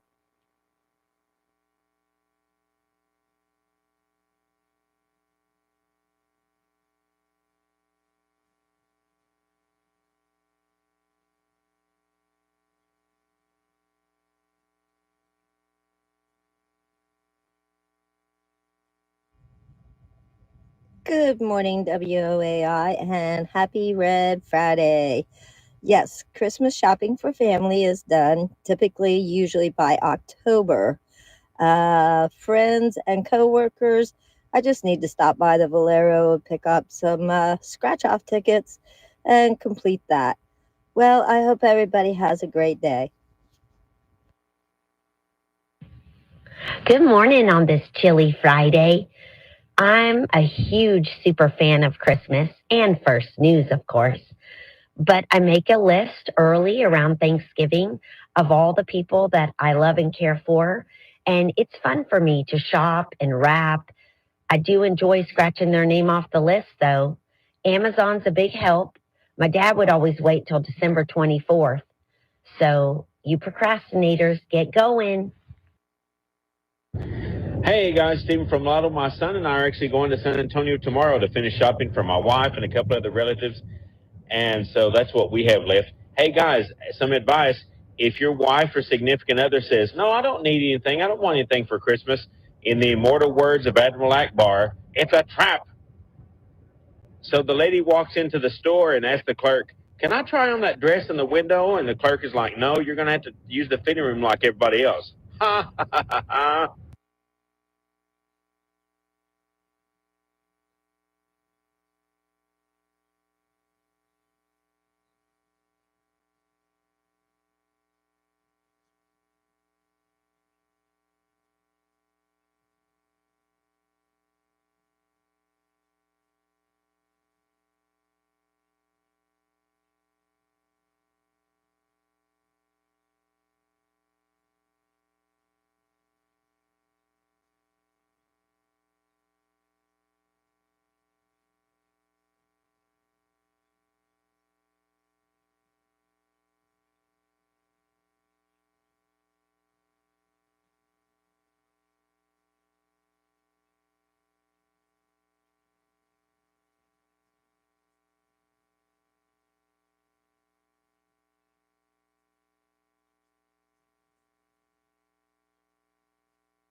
Police are close to identifying the gunman behind the murder of United Healthcare CEO. Texas House GOP members meet tomorrow to discuss the vote for House Speaker, and the city enacts stiffer penalties for owners of vicious dogs. We'll have the latest right now, traffic and weather.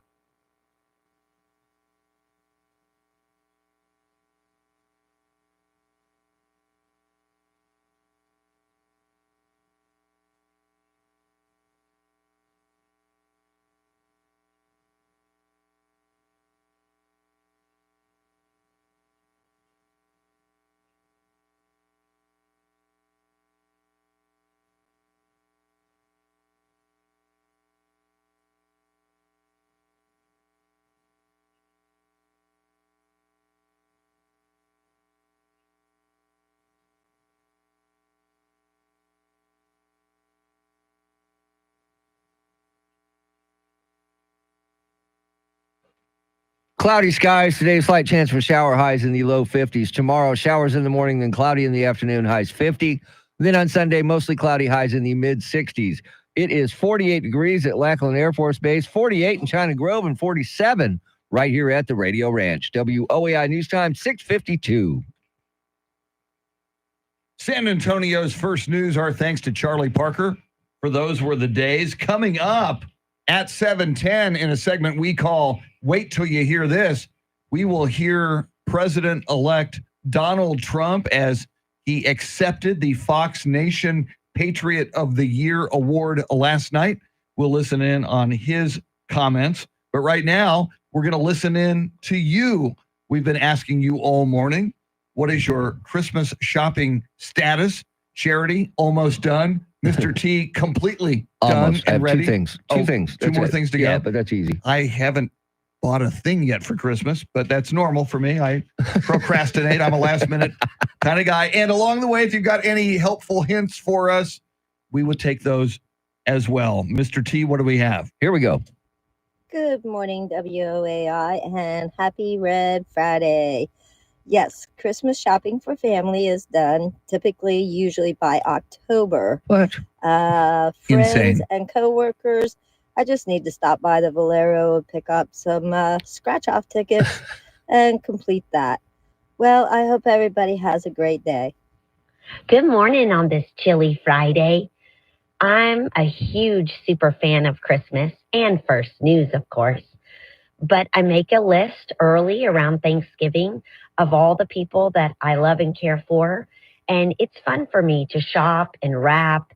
I do enjoy scratching their name off the list, though. Amazon's a big help. My dad would always wait till December 24th.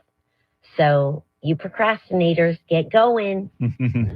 Hey guys, Stephen from Lotto. My son and I are actually going to San Antonio tomorrow to finish shopping for my wife and a couple other relatives. And so that's what we have left. Hey guys, some advice. If your wife or significant other says, no, I don't need anything, I don't want anything for Christmas, in the immortal words of Admiral Akbar, it's a trap. So the lady walks into the store and asks the clerk, can I try on that dress in the window? And the clerk is like, no, you're going to have to use the fitting room like everybody else. Stephen from Lytle. Why is he not sponsored by LOL Comedy Club? No, he should or be. some comedy-related business. No matter the topic, he's got a joke. That's awesome. Now, I have a question. Okay. Tuesday just said that she buys scratch-off lottery tickets for her coworkers and friends. Mm-hmm. Is there an unwritten rule that if you buy a scratch-off ticket for a coworker or a friend and they win big bucks, that they give you a little bit? Well, first off, you're never going to find out about it because I don't think anyone would admit, oh, by the way, thank you for that $1 million scratcher. Wow. I won big time. I mean, Wow. Would you? I don't know. Yeah, I would. You know, Okay, I'd throw all him a right. bone too. Here's a buck. Well, no, I mean, if you go to a restaurant, you tip your wait Yeah, I staff. give him 10%. So, no, if this person bought your I would- lottery I would, ticket or yeah. your scratch off and you won big, I would have to, yes. I think you give them 10 to 25%. We're honest people, but I'm wondering if other people in the workplace, especially if it's a coworker you're not close with, or maybe someone you don't like, and it was part of some kind of white elephant gift exchange, Well, and okay. you wound up with it, would you be inclined to be See, honest I'm about your glad you winnings? threw the white elephant thing in there, because if it's a coworker I don't like or somebody like, they're not getting a gift. It's just all there is to it. But if it's a gift exchange and you're taking part, you Okay, can't that's control different. who Yeah, that's receives it. different. Yeah. That's different. Speaking of white elephant, and I just got a text during the show I was on the text from my wife, Beth, to my sister, Beth. They're not the same person. I did not marry my sister. No, I'm weird, but I'm not that weird. They're two different people. But no, so my sister, Beth, is having a white elephant gift exchange for Christmas. And so my wife wants clarification at what's the price value, what's the guidelines. Are you, Charity, and you, Mr. T, doing a white elephant event this year? No. No. No. No. I thought you used to tell me you did. We do it at Thanksgiving at my Ah. sister's house, but I didn't go to my sister's for Thanksgiving this year, so no. See, we started doing that in my family because there's so many people. That's the thing, yeah. That the adults, if you buy something for every adult, you're going to go bankrupt. Yeah. So we said, all right, you buy gifts for the kids, And then the adults, and then a yeah, white elephant for all the adults. So then you only have to buy one item for the adults. And that makes sense. it's a white elephant thing. Kind of takes the pressure off. Now, Charity, do you ever tell Brett with one T that, I don't need anything for Christmas. Don't buy me anything. Do you ever say that? No. Yeah. I see? never say that. Yeah. Yeah. My wife never says that either. My wife says that. Does she? She says that for her birthday. She says that for. Please tell me you buy her something I anyway. do. Yeah. Okay. No, I violate. Yeah. I violate that rule. Well, Yeah. I think it's smart Yes. to violate that rule. Right. Everyone wants to open up something on Yes. Christmas morning. I think we're all still a kid inside, regardless of age. It's the element of surprise, the magic of Christmas. It's still there, even if you're older, right? Yeah, but here's my problem right now with Cindy being at home all the time because she's retired. The stuff I order for Amazon comes in. Sometimes I'm asleep in the afternoon. It comes in, and sometimes it's for her.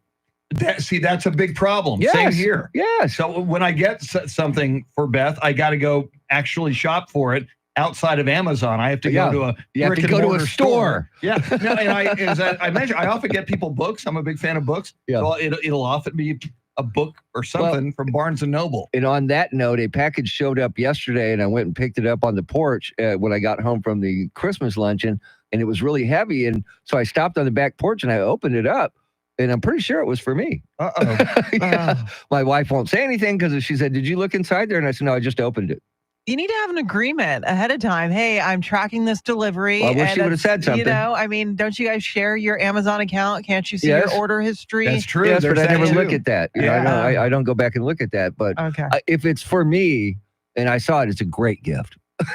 It's what I've always wanted. Oh, well, that's good. Yeah. So tough in the Amazon era. I how to know. Boy, it coexist. changes the whole rules of Christmas. Yes, it does. Yes, it does. Speaking of Christmas, it's not Christmas yet, but it's a big weekend. Let's get a weekend preview right now from Q1019's Jenny James. There's a lot going on this weekend. Comedian Nick Swartzen is at the Aztec Theater tonight. You can see The Grinch for free at the Rocket La Cantera. And the annual Christmas concert is at Trinity University, featuring their choirs, their orchestra, and their ensembles. It's free to attend. Tonight and tomorrow, you can catch Folklorico Nutcracker with the San Antonio Philharmonic at the Majestic Theater. This weekend, comedian Carlos Mencia is at the Laugh Out Loud Comedy Club. Vinox is in Bernie. It's the first weekend of the New Braunfels Renaissance Fair, and Ballet San Antonio is putting on the Nutcracker at the Tobin. Saturday, an evening with Henry Winkler at Brontex Theater in New Braunfels. It's Spurs and SAFC night at Classic Christmas. And Saturday and Sunday is the Rock and Roll Marathon and Half Marathon, Green Christmas Market Days, and Christmas at the Caverns at Natural Bridge Caverns. That's just the tip of the iceberg, though. Enjoy the weekend. Stay warm. I'm Jenny James from Q1019 for News Radio 1200 WOAI.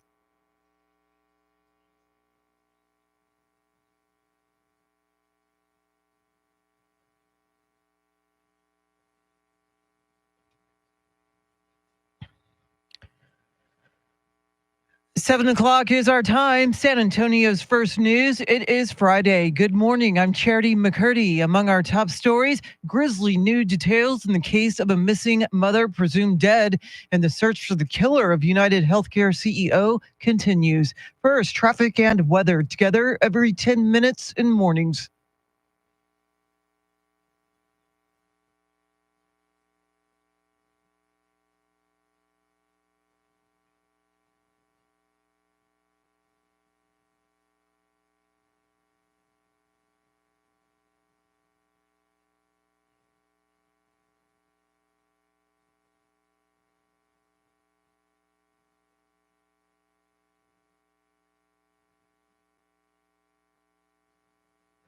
Your Friday forecast: cloudy, slight chance of rain, a high in the low 50s. Tonight's low 45. Right now, 49 degrees.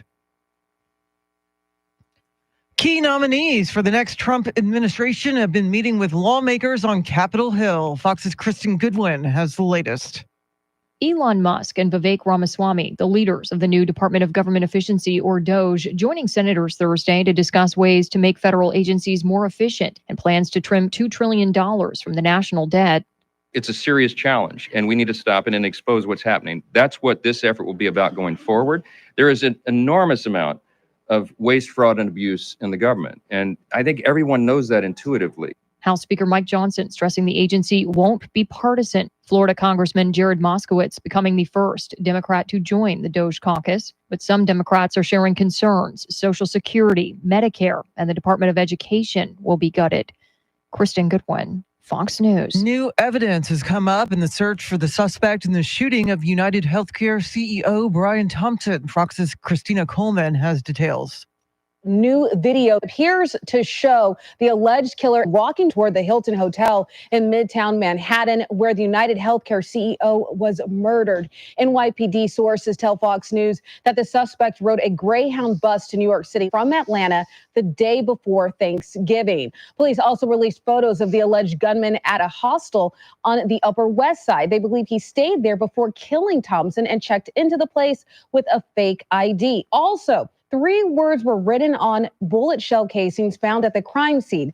They read, deny, defend, and oppose. Words used to describe ways insurers try to avoid paying claims. And Brian Thompson allegedly received threats before the shooting. Anthem Blue Cross Blue Shield is halting its decision to not cover anesthesia under certain conditions. The insurance company originally announced they would not reimburse anesthesia costs if the surgery went on for what the insurer deemed too long. The news sparked outrage online as well as with doctors and the American Society of Anesthesiologists. Governor Abbott is activating the state's emergency response resources ahead of anticipated heavy rainfall this weekend. Here's Fox's Ted Linder. The National Weather Service is forecasting heavy rainfall with the potential to cause flash flooding in east and southeast Texas beginning Sunday and lasting into the overnight hours. The governor announcing he's directing the Texas Division of Emergency Management to activate swiftwater rescue boat squads and search and rescue teams to help local officials respond throughout the heavy rainfall and storms. The governor reminding folks in the potential flood zones to monitor the weather, make an emergency plan, and heed the guidance of state and local officials to keep themselves and their loved ones safe. Texans can access flood information at texasflood.org and check road conditions at drivetexas.org, as well as locate flood safety information at texasready.org. Ted Lindner, Fox News. New developments in the case of missing mother of 4 Suzanne Clark Simpson. Authorities informed family members that Suzanne's DNA has been identified on a motorized handsaw, which her husband, Brad Simpson, attempted to hide. It comes after Brad Simpson was indicted on multiple charges this week, including murder. Since the deaths and injuries of several residents over the past few years, San Antonio City Council has passed tough new laws aimed at irresponsible, dangerous dog owners. Eric Lycum has that. The council has approved stiffer fines of up to $750 for loose dogs who keep leaving their owner's property. If that dog gets picked up by Animal Control Services, it will be mandatorily sterilized. Neighbors will have more anonymity to report dangerous dogs to authorities. SAPD Chief William McManus says his cops are endangered by loose dogs daily. They don't shoot dogs because they can. They shoot them because they need to protect themselves or someone else. He says loose dog attacks are preventable and there's absolutely no excuse for them. Eric Lycum, News Radio 1200 WOAI. Texas House Republicans meet tomorrow to discuss whether they'll need Democratic votes to elect a House Speaker for the next legislative session. State Rep David Cook, a Mansfield Republican, seeks to replace House Speaker Dave Phelan of Beaumont. Many of Phelan's fellow Republicans think he's too liberal. It is 7:05. The Spurs fell to the Chicago Bulls at home last night. The voice of the Spurs, Bill Schoening, has more in today's Spurs Insider, brought to you by Kickapoo Lucky Eagle Casino.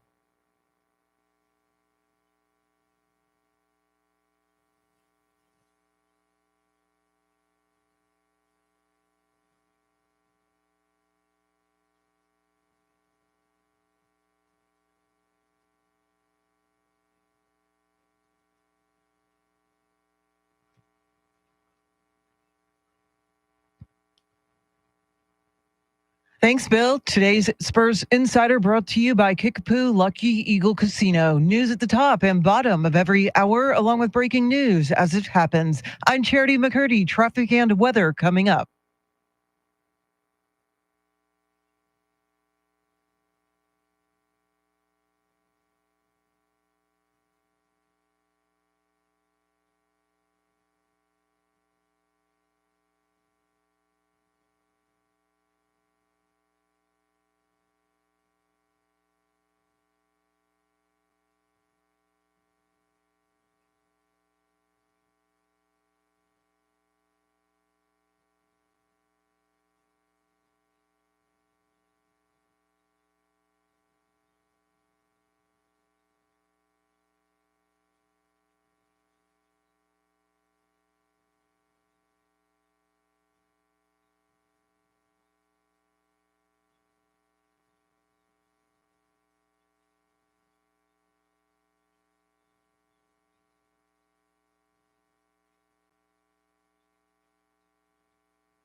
San Antonio's first news.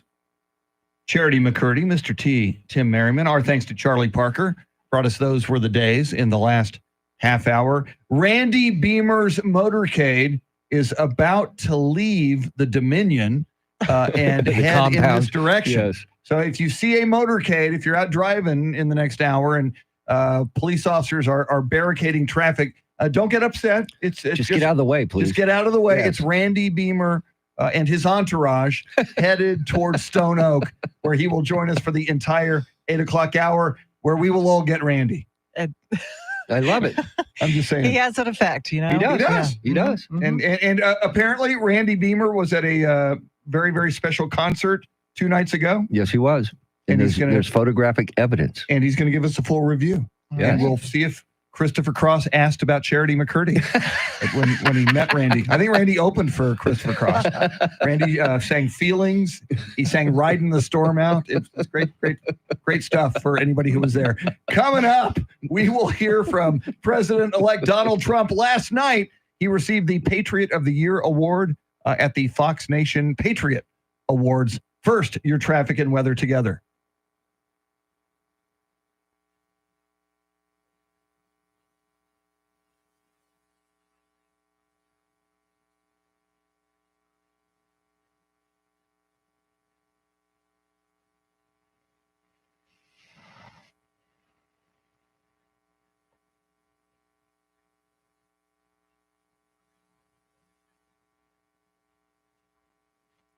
Cloudy skies, slight chance of a shower, highs in the low 50s. Tomorrow, showers in the morning, then cloudy in the afternoon, highs 50. Then on Sunday, mostly cloudy, highs in the mid 60s. It is 45 degrees in Kerrville, Texas, 48 in Alamo Heights, 47 right now here in Stone Oak. WOAI News Time, 7-Eleven. San Antonio's first news coming up at 7:20. The latest on the search for the gunman who killed United Healthcare CEO Brian Thompson 2 mornings ago in New York City.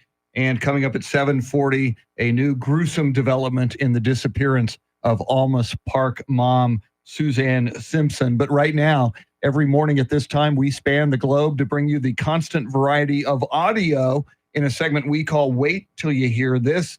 And last night, President-elect Donald Trump received the Fox Nation Patriot of the Year Award. Let's listen as he accepts this honor. So I just want to thank, this is a fantastic group of people. This is a fantastic turnout. This is very impressive. And you're my friends. You're my friends, and we're going to be friends with this country. And we're going to do something that I've been talking about for 8 years. We had it done. We created the most successful economy in the history of our country. We were doing so good. Our border was the lowest numbers ever, the lowest number of illegal immigrants coming into our border that we ever had. The famous chart. Do you remember the chart that I looked over to the right? I still have that throbbing feeling. That beautiful chart that I looked over. Well, that chart showed we had the best immigration, the lowest number of people in the history of our country recorded. In the history of our country, that's what we achieved. And we're going to achieve it again, and very fast. It's going to be very fast because we have no choice. But we're going to do something that I've been talking about for 8 years. We're going to do it again, and we have to do it again. And we're going to make America great again. Thank you all very much. Very, very interesting to hear Donald Trump, Charity, post-election, knowing that he will be president again, and you hear him looking forward to what he will do for the country beginning on January 20th. It almost felt like a Trump rally. I mean, you had at least 2,000 people there, obviously elegantly dressed for this award show. But I mean, he had his buddy Sean Hannity, who was hosting in place of Pete Hegseth. And I mean, everyone was pumped. A lot of people were wearing their MAGA gear at this Fox News Patriot Awards event last night. Now, I don't know if this is true or not, but was it catered by McDonald's? Because I saw Sean Hannity in a McDonald's apron. So I'm thinking maybe, just maybe, it was catered by McDonald's. It would have been smart. That would have been very smart. If you were McDonald's, you should have been one of the sponsors. You could have done a special commercial for the event using footage from when Donald Trump worked the drive-through just before the election. Mm-hmm. It would have been great. It would have worked. We need to start a marketing company. We have these marketing ideas. We really should. Yes. So we'll start with the McDonald's, sponsoring presidential activities. Everything. I'll throw in my Iceman Ice idea for Love HEB that they've not gone with that yet. I cannot believe that. I don't think the right people are listening. Yeah. I don't know why they wouldn't. Well, run we with need to that. get in front of the right people. Who in San Antonio wouldn't buy Iceman Ice with George Gervin on the bag of ice? It would be the beautiful. famous Nike Sitting post. yes. Wow. I'm just saying. I'm in. HEB, it's all yours if you take it. You just have to give us, 30%. That's all we're asking. And 50% to the Iceman. Yeah. The Iceman needs a little And something. they can keep the other 20. Yes, There you go. exactly. See, I did that. That was John J. Math. Very nice. John J. and Holmes Math. Well, it was Holmes Meteorology earlier. Oh, that's right. And John J. Math. So there we go. See, we learned something in high school. You thought we weren't much for book learning? Yes, we were. Coming up, the latest on the manhunt for the gunman in the murder of United Healthcare CEO Brian Thompson. And we'll get you caught up on headlines, traffic, weather, and more. WOAI News Time, 7:15.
Coming up, more on the manhunt for the murderer of United Healthcare CEO Brian Thompson. But first, Charity McCurdy, what stories are you tracking? Police are closer to identifying the gunman behind the murder of United Healthcare CEO. The DNA of a missing mother of four has been found on a motorized handsaw. In the last year, the Rock and Roll Marathon takes place this weekend. We'll have more coming up right now, traffic and weather.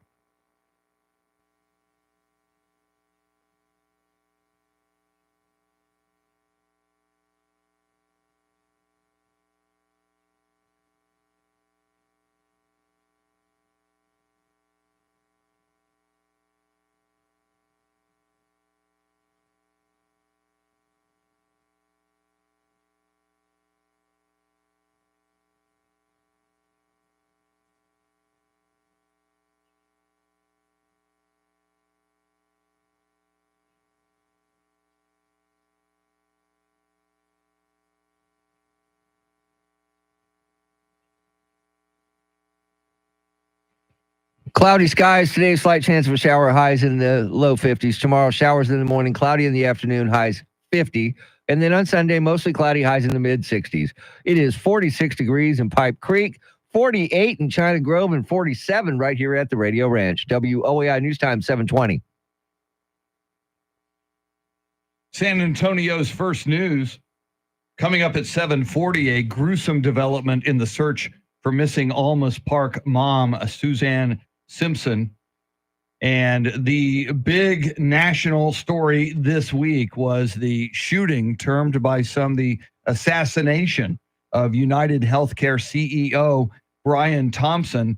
And it seems, Charity, by the hour, new information appears in the investigation. Since we were here yesterday, maybe the biggest piece of evidence, we now have that photo, a surveillance photo taking at the hostel, where perhaps flirting led that gunman to taking down his mask. He was talking to a woman at the hostel who worked there. She asked him, he was wearing the hood and the mask. It was a very, very frigid morning in New York City and was for a number of days. And she said, "Can you take the mask down so I can see your face?" And an image of his face was captured, and that becomes a major piece of this puzzle. Yes, and investigators are also looking at a burner phone and a water bottle that was found that was believed to have been dropped by the gunman when he fled the scene of the shooting. They're looking at those pieces for potential fingerprints, also looking at fingerprints on those shell casings that had those words depose and delay written on them at the scene of the crime. But early indications are showing that he arrived in New York City as early as 10 days before the shooting took place. Yeah, and with being in that city for 10 days, and if you've been to New York City, you know there's cameras everywhere in that city. Every move that you make is on a video someplace. So they can go through and start scrubbing video from that area and just kind of move out. And eventually they're going to find out where this guy is. And I say, you say today, I say sometime this weekend. Yeah, I think they are moving in on this assailant. Another piece of evidence, gun experts, firearm experts say the firearm he used with that suppressor, that silencer on it, that jammed on him a couple of times, as we see from the video footage, is an uncommon firearm. It's not one that a lot of people have. And they say that means there is a smaller list of people who would have recently, if he bought it recently or whenever he bought it, purchased that firearm. That's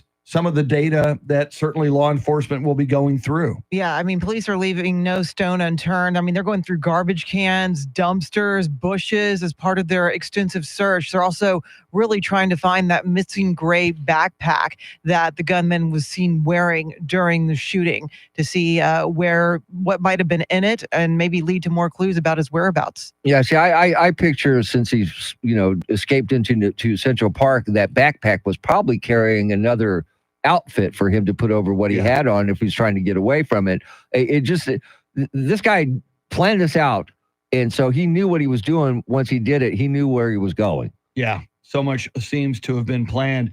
And I was telling you guys earlier, just watching social media reaction And I was even doing that this morning before I came into work, just scrolling through comments on social media about this murder of United Healthcare CEO Brian Thompson. And I was amazed. It's not just a few people. The threads I was looking on Facebook and on X and elsewhere, the majority of the people said something along the lines of, well, I feel bad for anybody who is murdered, but I can see how this could happen. And they were citing the fact that so many health insurance companies deny claims to people who are sick or who are having surgery. And it's just shocking to me, Charity, that we are at a point in this country where such a horrific act, a murder in this case of a CEO, that there's a lot of people online, perhaps even a majority of people online who, yes, they denounce the murder, but they're saying, I can see why someone would be motivated to do this. Well, first of all, I don't believe it's the CEO that ultimately makes the decisions on health insurance policy. It's the board of directors that reviews and approves companies' policies and their strategies. And we're talking about a man, a father who leaves behind 2 children, and the community in which he grew up in, his coworkers had nothing but positive things to say about Brian. And the bottom line is, too, no matter what happened to you, if your insurance company denied you or whatever, it's still no justification to go out and cold-blooded murder somebody. Yeah. Absolutely not. Never. I'm just shocked at how many people I know. seem to, and there are some people out there who are actually saying some horrible things. Charity, you were talking to us yesterday. Mm-hmm. I mean, in less than 24 hours out from the murder of Brian Thompson, there were just some awful memes out there on the internet. Yeah, I mean, it's unreal what people will put out there. It's just kind of too disgusting to repeat. You know, you got a family that is mourning the loss of a husband, a father, and we need to keep that in mind. We'll continue to track this story as we are tracking the latest on the disappearance of Almas Park mom, Suzanne Simpson. A major development has happened in that case. We'll talk about that coming up. In fact, Charity has all the big stories you need to know about coming right up at the bottom of the hour. And Randy Beamer in studio. I do believe the motorcade is just leaving the Dominion right now. I got a text from Officer John. He says it has departed. So the motorcade is on its way. If you're anywhere 281 in the Stone Oak area, you might have a Randy Beamer sighting. He does have tinted glass on the limo. I was going to say you might not know it's him, but it is. But yeah, it's Randy Beamer. See, I thought he was going to bring in the chopper. You know, he might. The wind. Oh yeah, that is a factor. You don't want to do that. Yeah, right. Yeah. Okay. So it was the chopper last time. Yes. But apparently I didn't clear the helipad today, so I hope he's not changing his mind. We'll find out. Randy Beamer on his way in. WOAI News Time 726.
7:31 is our time. San Antonio's first news. It is Friday. Good morning. I'm Charity McCurdy. Among our top stories, police appear closer to identifying the CEO gunman, and new evidence suggests a missing mother of 4 is dead. First, traffic and weather together every 10 minutes in mornings.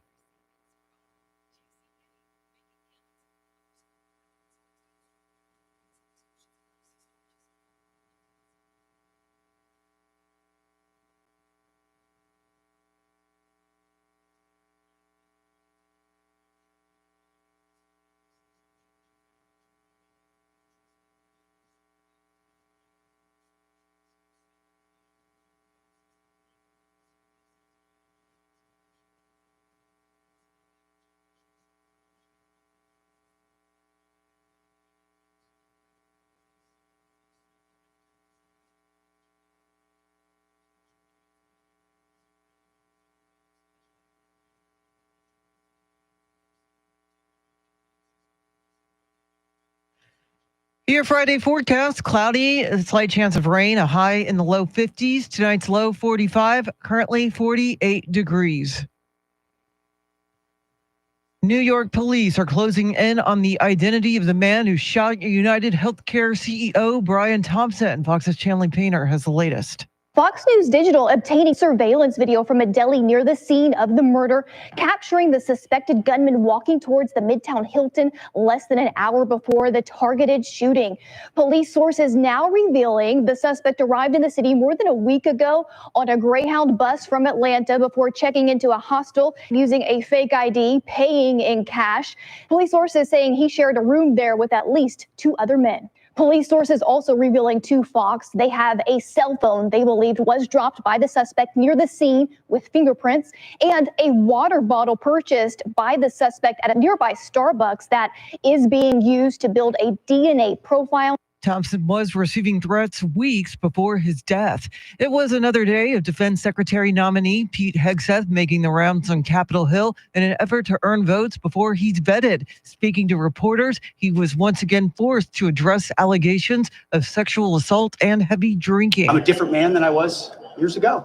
And that's a redemption story that I think a lot of Americans appreciate. And I know from fellow vets that I've spent time with, they resonate with that as well. Hegseth has said he doesn't have a drinking problem and will not drink a drop of alcohol if he's confirmed to lead the Pentagon. President-elect Trump accepted the honorary Patriot of the Year award at the Fox Nation Patriot Awards. The annual event honors America's military veterans, first responders, and other inspirational everyday heroes. It's going to be more successful than ever before. We're going to be more respected throughout the world than ever before. Countries are going to respect us again. They already do, actually. I think you have seen more happen in the last 2 weeks than you've seen in the last 4 years. The event was hosted by Trump's close friend, Fox's Sean Hannity.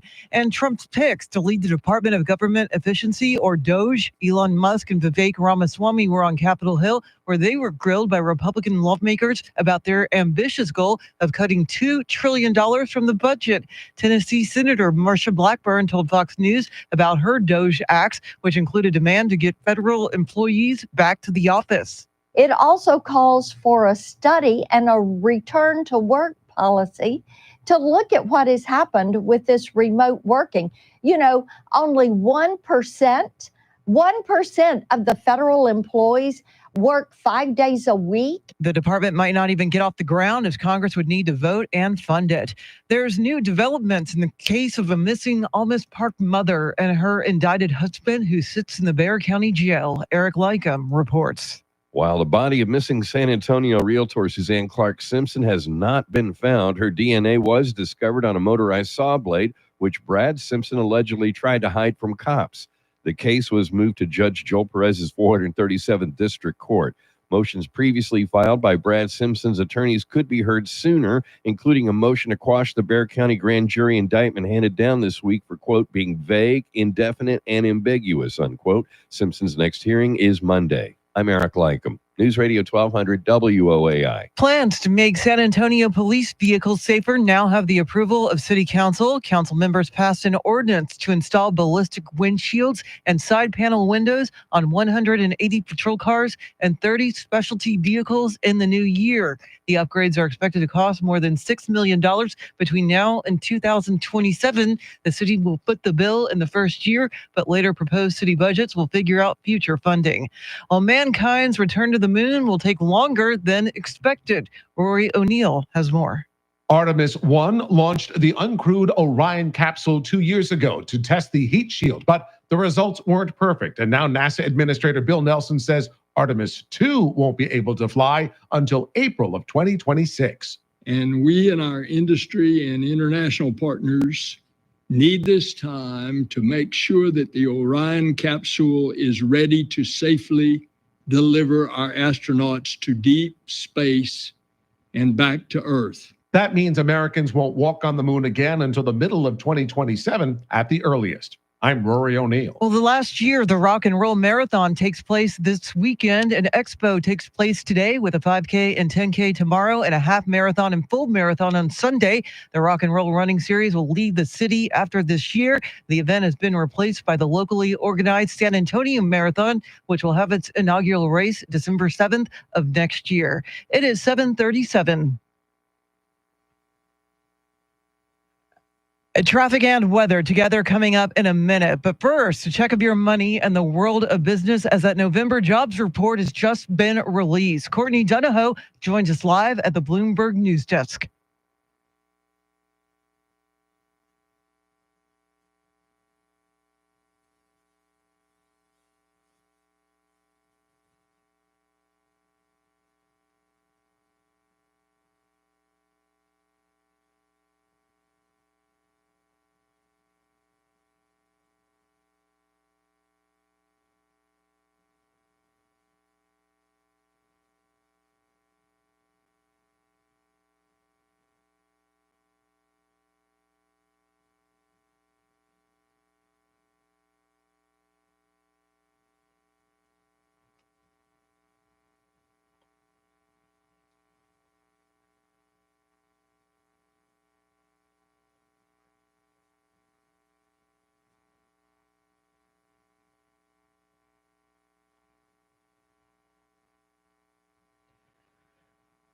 Thanks, Courtney. News at the top and bottom of every hour, along with breaking news as it happens. I'm Charity McCurdy. Here's traffic and weather.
San Antonio's first news.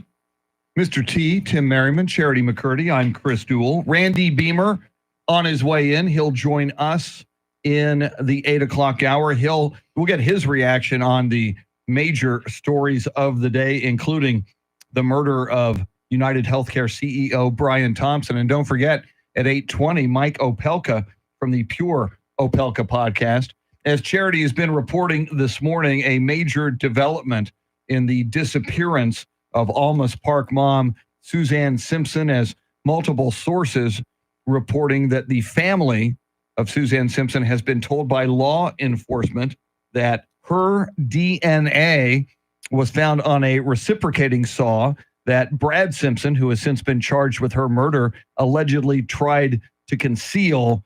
And Charity, you think about what this means. You connect the dots, a saw with her DNA on it, and this crime, which was a horrible crime in the first place, now becomes even more gruesome. Yeah, and it takes you back to the timeline of when Suzanne Clark Simpson was last seen on October 6th. We know a neighbor heard Suzanne and her husband, Brad Simpson, arguing. He saw them in a physical altercation, heard screams, and he saw Brad Simpson's truck leave the Almas Park area and return a couple of hours later. So it makes you wonder what heinous act took place during the course of those 2 hours. We know there's surveillance video to back up that Brad Simpson was at a Home Depot purchasing supplies that are consistent with trying to destroy or conceal a human corpse. And the fact that the reciprocating saw that they have found the DNA on, if you know anything about those saws, they used to cut all kinds of hard materials, including metal. They're easily, manipulatable.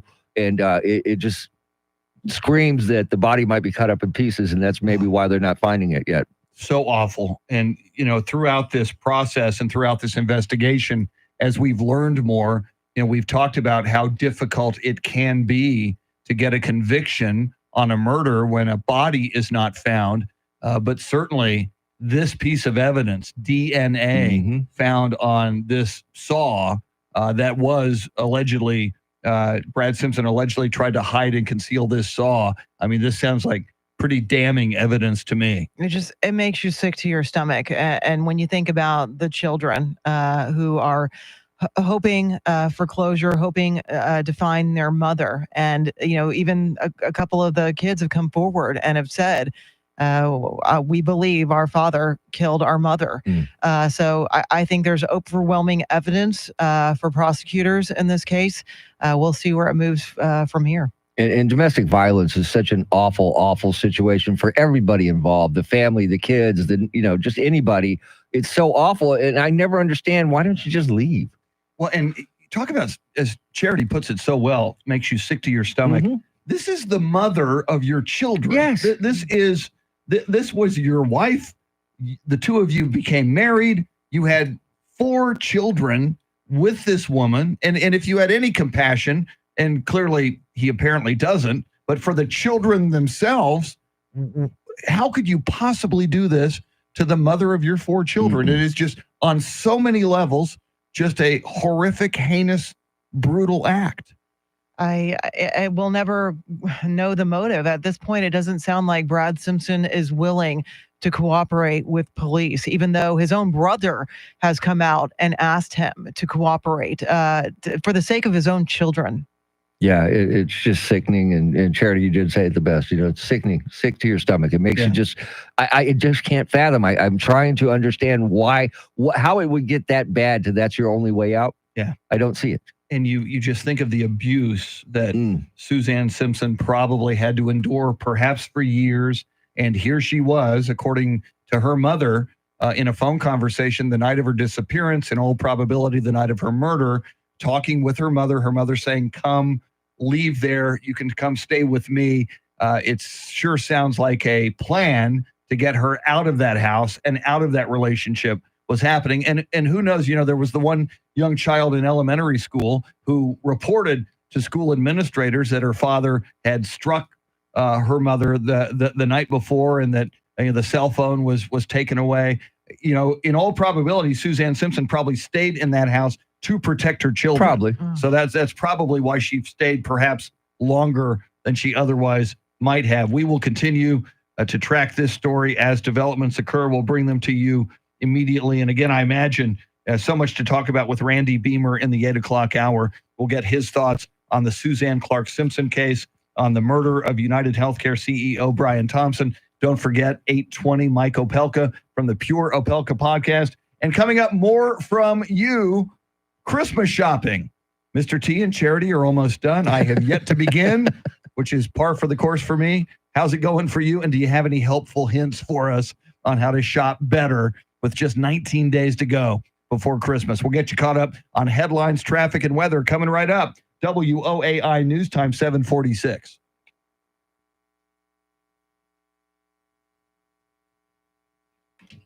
Eric, love those pictures that you sent us, man. What a great idea to put those medals and stuff like that. That was awesome, dude. Way to go, man. Way to go. Yeah, Eric, absolutely amazing. I haven't had a chance to respond to your text yet, but I saw it, and wow.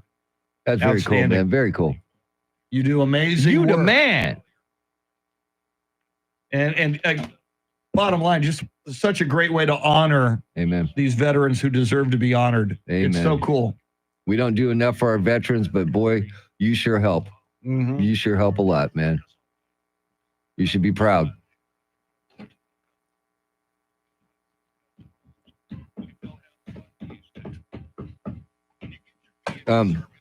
Excuse us for a second.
Braving cold temperatures, adoring fans, lining up along Highway 281 to wave and get a glimpse at Randy Beamer as his motorcade makes its way to WOAI and the iHeart Radio compound. But first, Charity McCurdy, what stories are you following?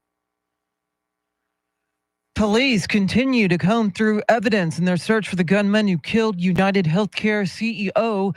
Governor Abbott has activated state emergency resources for potential heavy rain over the weekend, and irresponsible dog owners in San Antonio will now face tougher penalties. We'll have the latest right now, traffic and weather.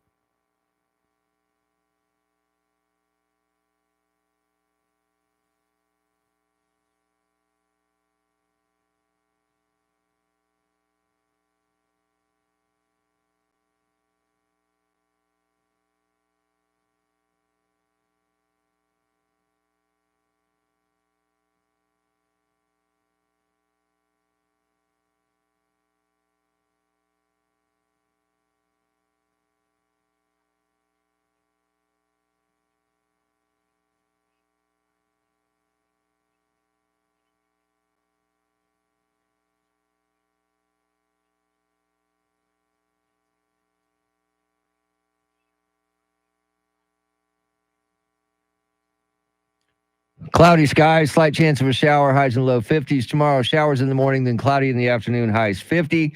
Then on Sunday, mostly cloudy, highs in the mid 60s. It's 48 degrees in China Grove, 48 in Leon Valley, and 47 here at the Radio Ranch. WOAI News Time, 7:52. San Antonio's first news, Fridays with Beamer. We like to check in with the most trusted man in San Antonio and host of On the Record on KLRN television on Thursday nights, Randy Beamer on his way in. We'll talk about the big serious stories, obviously. The murder of United Healthcare CEO Brian Thompson, the latest on the Suzanne Simpson case. We'll check in with Mike Opela at 8:20.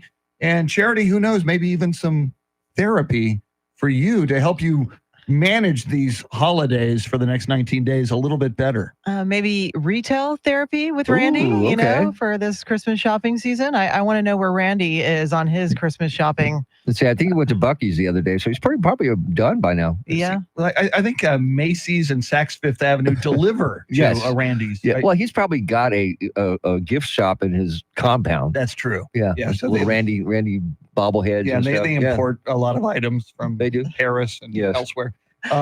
We'll find out about that coming up. Speaking of Christmas, we've been asking you this morning on the Talkback feature on the free iHeartRadio app, where are you in your holiday shopping? Charity's got a lot of it done. Mr. T's got almost all of it done. I haven't even begun yet. And and if you got any helpful hints for us along the way to do better at our holiday shopping, that would be good as well. We have another one, Mr. T. We do. Here it is. Good morning, guys. Cody here. As far as Christmas shopping and Elf on the Shelf, I'm done. Don't even finish with Christmas. I'm done with Christmas. And as far as buying gifts for your wife, I literally have to go to the ATM, get money out, and pay cash for something, or else she's going to find out. Y'all have a great day. That's an excellent point. Yeah. Because she'll see what's the history in the Amazon and credit card. You know, there's no way to hide it. I do so much shopping from Amazon, and I think we both check because we got a lot of items coming in. So we both check the orders, not trying to see what the other person is purchasing. Just to keep up, right? It's just saying, all right, did that thing arrive? Okay, there it is. Or there'll be like 3 boxes arrive at the door, and you go, what's in these? So you just click and see what just arrived. So yeah, so Charity, if you're going to buy something for your significant other and you share the same Amazon account and or you share the same credit card account, you've got to you got to go to the ATM like he said. And you got to be a little stealthy when you buy gifts. And you can also change the recipient name to your shipping address for Amazon. So if you want to change it up, and that maybe make it easier to identify if it's a gift for someone. Yeah, I did that and put Imelda Marcos on there, and it didn't work out very well. No? No, I don't know why. See, I put Randy Beamer just to impress my Amazon delivery driver. Wow, Randy Beamer's slumming it, living here. What's That's why doing he over rang your doorbell at 9 o'clock Yeah. last night. Maybe Randy will be there. Yeah. That last night, it was either like 9 or 9:30. I am in bed because we go to bed early because we wake up early for this show, and I'm in deep sleep, and then ding dong. I thought it was a home invasion, Charity. I was ready. Well, normally they don't ring the doorbell if they're going to home invade you. That's a good point. Just letting you know. Well, no, but if they wanted to really put it in your face, yeah, we got 3 guys out front. As soon as you open this door, Yeah, Well, land we're going shark, to ring the doorbell to make sure you're awake. Candygram, land shark. It could happen. It could happen. It could happen. Well, you can make your Christmas shopping really easy by, one of our, was it Tuesday that got scratchers? Yes. I think that's a great gift because there's always that potential, that high hope of winning it big. And then, liquor, a nice bottle of wine, That's something what I'm like talking. that. You can get all that in one place. That's perfect. One-stop shopping. I love it. God bless Dons and bands. Absolutely. But no, that is cool. When you give someone scratch offs, I could be giving you $1 million. It might be. You don't know. For Christmas. You don't know. It's mathematically possible. Or just more disappointment, for Yes. Christmas. They might be used to that already, so it's okay. So, Charity, do you have any specific questions for Randy Beamer when we're moments away from experiencing Yeah, 'cause we got to clear the them all Randy with his Beamer handler. experience? So, yeah. I want to know what the Randy Beamer experience was at Sunken Garden Theater Yes. for Christopher Cross. I want to know what that was like, if he took in the sights and sounds, what he saw. And did he do Ride Like the Wind? Did he do the duet with Christopher Cross? I'm pretty sure he did. Yeah. Pretty sure. Yeah. And has Randy seen the Yacht Rock documentary yet? That's the one question I wanted to ask him. So far, Charity is boycotting it for some reason. I don't know. It's going to be a long weekend. It's not adult enough for her, apparently. She likes adult programming. Okay, here we go. We learned that early in the week. Yeah, we did. We're not making that up. I'm talking about programs that my kids would not be interested in watching. That what I kind of mean by narrows it adult down a little bit. programming, Okay. I thought Channel 99 was coming back on No Spectrum Cable. NC-17, none of that. No. What is NC-17? It's basically a worse rating than R, from Okay. my understanding. Is it just below X? I don't even know. I that's where my knowledge cuts off, but perhaps you can enlighten us, T. I don't know. Okay. Let's ask Andrew. Big 8 o'clock hour coming up. Randy Beamer in studio, Mike Opela at 8:20. Lots to cover in the 8 o'clock hour. Stay with us. WOAI News Time 7:58.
8 o'clock is our time. San Antonio's first news. It is Friday. Good morning. I'm Charity McCurdy. Among our top stories, grisly new details in the case of a missing mother presumed dead, and the search for the killer of United Healthcare CEO continues. First, traffic and weather together every 10 minutes and mornings.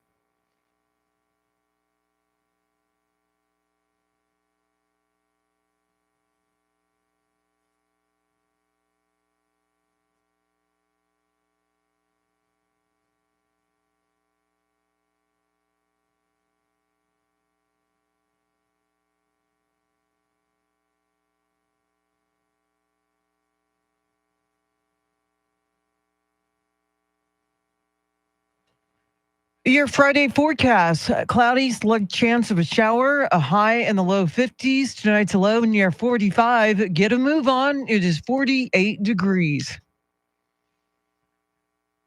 President-elect Trump has announced more nominations for his administration. Here's Fox's Bill Malugin.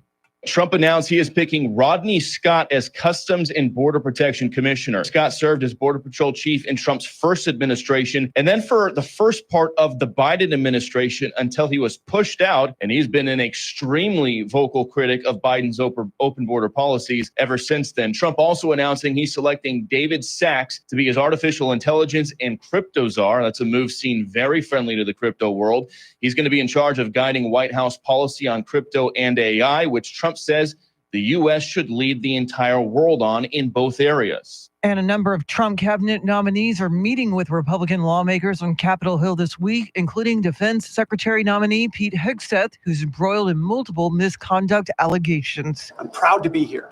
And as long as Donald Trump wants me in this fight, I'm going to be standing right here in this fight, fighting to bring our Pentagon back to what it needs to be. Trump is reportedly considering Florida Governor Ron DeSantis as a backup plan if Hegseth drops out. New evidence has come up in the search for the suspect in the shooting of United Healthcare CEO Brian Thompson. Fox's Christina Coleman has details. New video appears to show the alleged killer walking toward the Hilton Hotel in Midtown Manhattan, where the United Healthcare CEO was murdered. NYPD sources tell Fox News that the suspect rode a Greyhound bus to New York City from Atlanta the day before Thanksgiving. Police also released photos of the alleged gunman at a hostel on the Upper West Side. They believe he stayed there before killing Thompson and checked into the place with a fake ID. Also, 3 words were written on bullet shell casings found at the crime scene. They read, deny, defend, and depose, words used to describe ways insurers try to avoid paying claims. Thompson allegedly received threats before the shooting. Anthem Blue Cross Blue Shield is halting its decision to not cover anesthesia under certain conditions. The insurance company originally announced they would not reimburse anesthesia costs if the surgery went on for what the insurer deemed too long. The news sparked outrage online, as well as with doctors and the American Society of Anesthesiologists. Governor Abbott has activated the state emergency response resources ahead of anticipated heavy rainfall this weekend. Here's Fox's Ted Linder. The National Weather Service is forecasting heavy rainfall with the potential to cause flash flooding in east and southeast Texas beginning Sunday and lasting into the overnight hours. The governor announcing he's directing the Texas Division of Emergency Management to activate swiftwater rescue boat squads and search and rescue teams help local officials respond throughout the heavy rainfall and storms.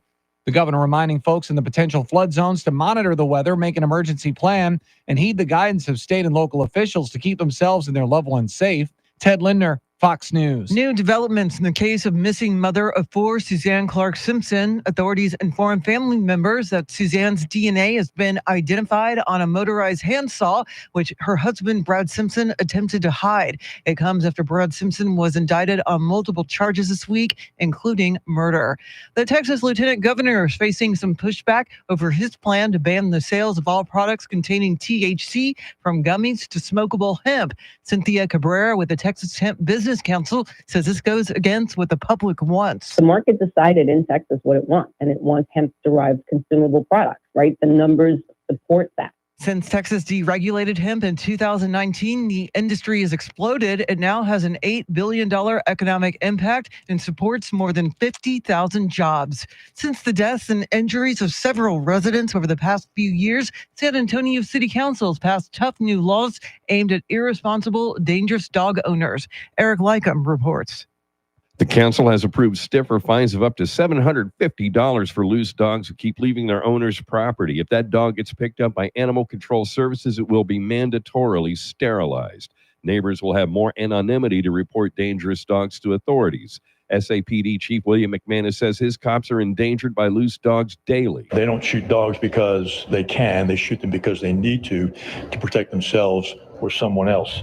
He says loose dog attacks are preventable and there's absolutely no excuse for them. Eric Lycum, News Radio 1200 WOAI. The Spurs fell to the Chicago Bulls at home last night, 139-124. Here's Spurs interim head coach Mitch Johnson. The amount of right-handed layups, kind of straight line drives was pretty alarming. Lack of communication on some screens. It was pick your poison. It was pretty poor tonight. Up next, they host the Kings tonight. Our coverage begins right here at 6:30 p.m. It is 8:07 news at the top and bottom of every hour, along with breaking news as it happens. I'm Charity McCurdy. Traffic and weather coming up.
San Antonio's first news. It is Friday, so it's Fridays with Beamer. Randy Beamer is in studio. We'll go to Randy in just a sec. But first, let's get you caught up on headlines and traffic together.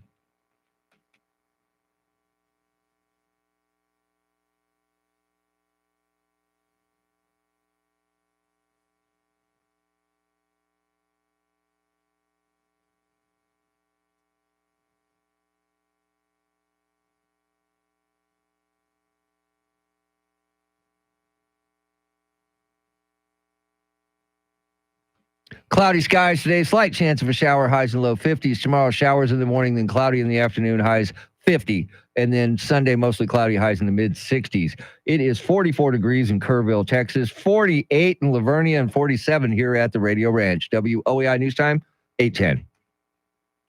He is the host of On the Record on KLRN Television. It airs Thursday nights at 7 p.m. You can catch every episode on demand at klrn.org. Longtime San Antonio news anchor, now filmmaker and more. Randy Beamer, what is going on? Great to be here.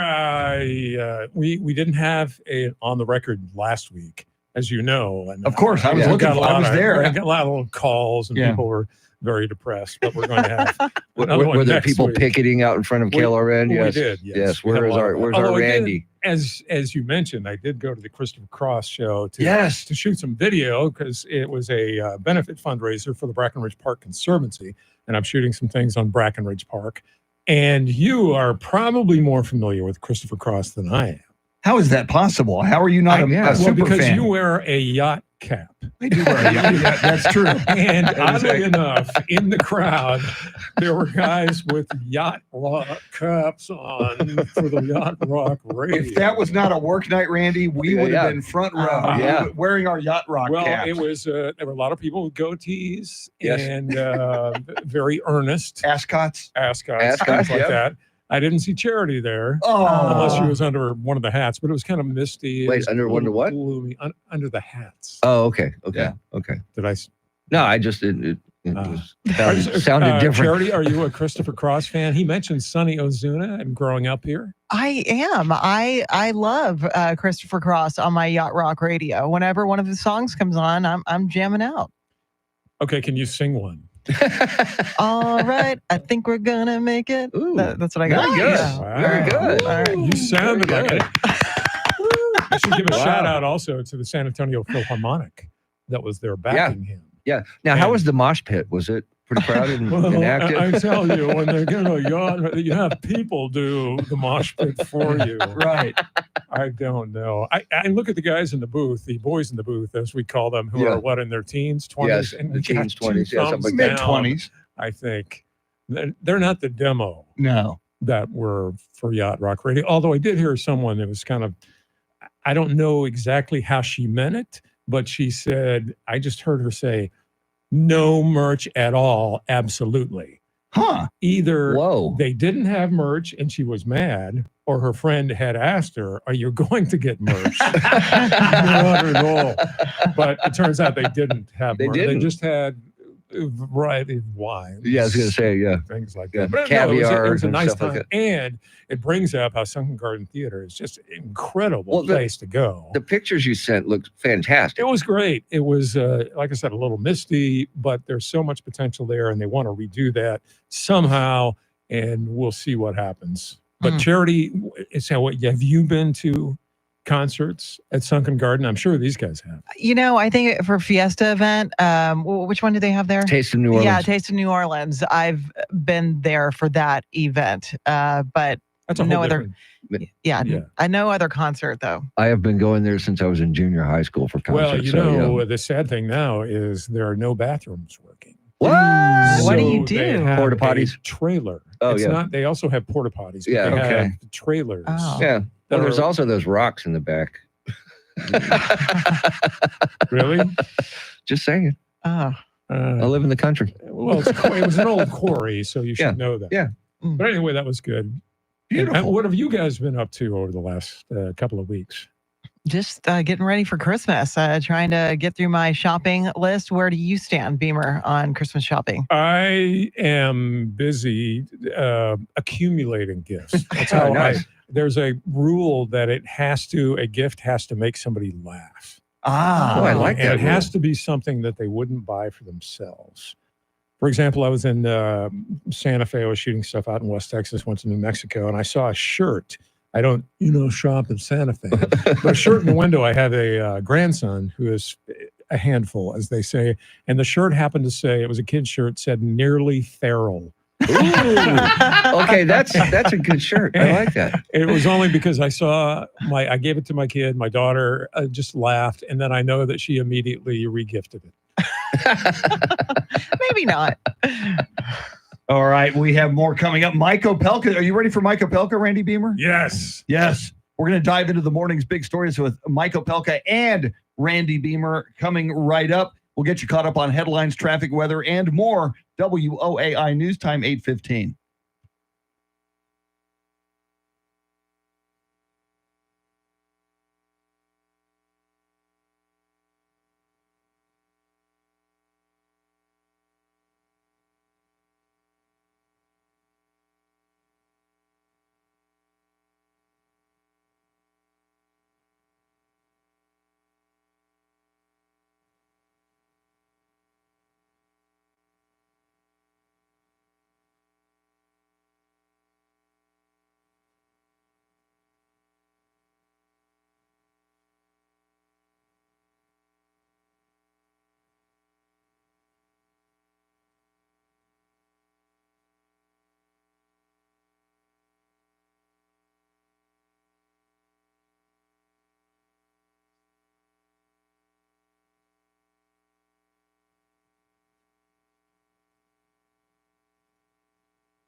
Randy Beamer is in studio. Mike Opelka joins us next. First, Charity, what stories are you following?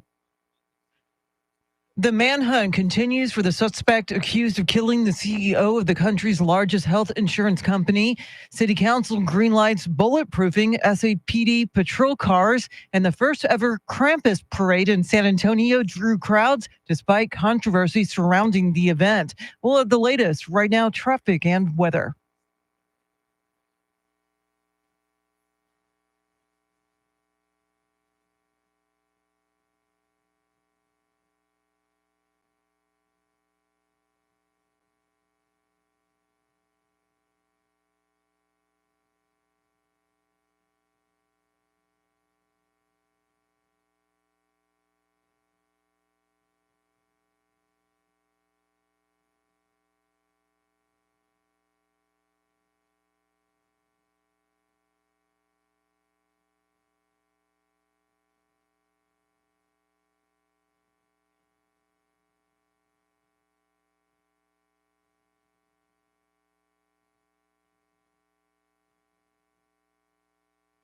Cloudy skies today, slight chance of a shower, highs in low 50s. Tomorrow, showers in the morning, cloudy in the afternoon, highs 50. And then on Sunday, mostly cloudy, highs in the mid 60s.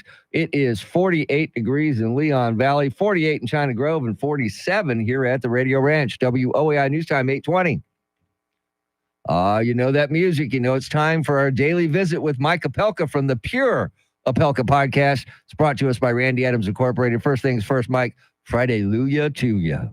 Friday-luya to you and yours. This is Sweet Friday. The closer we get to Christmas, it just keeps getting sweeter and sweeter. Although I have to say, my bourbon advent calendar, I only have 2 days left.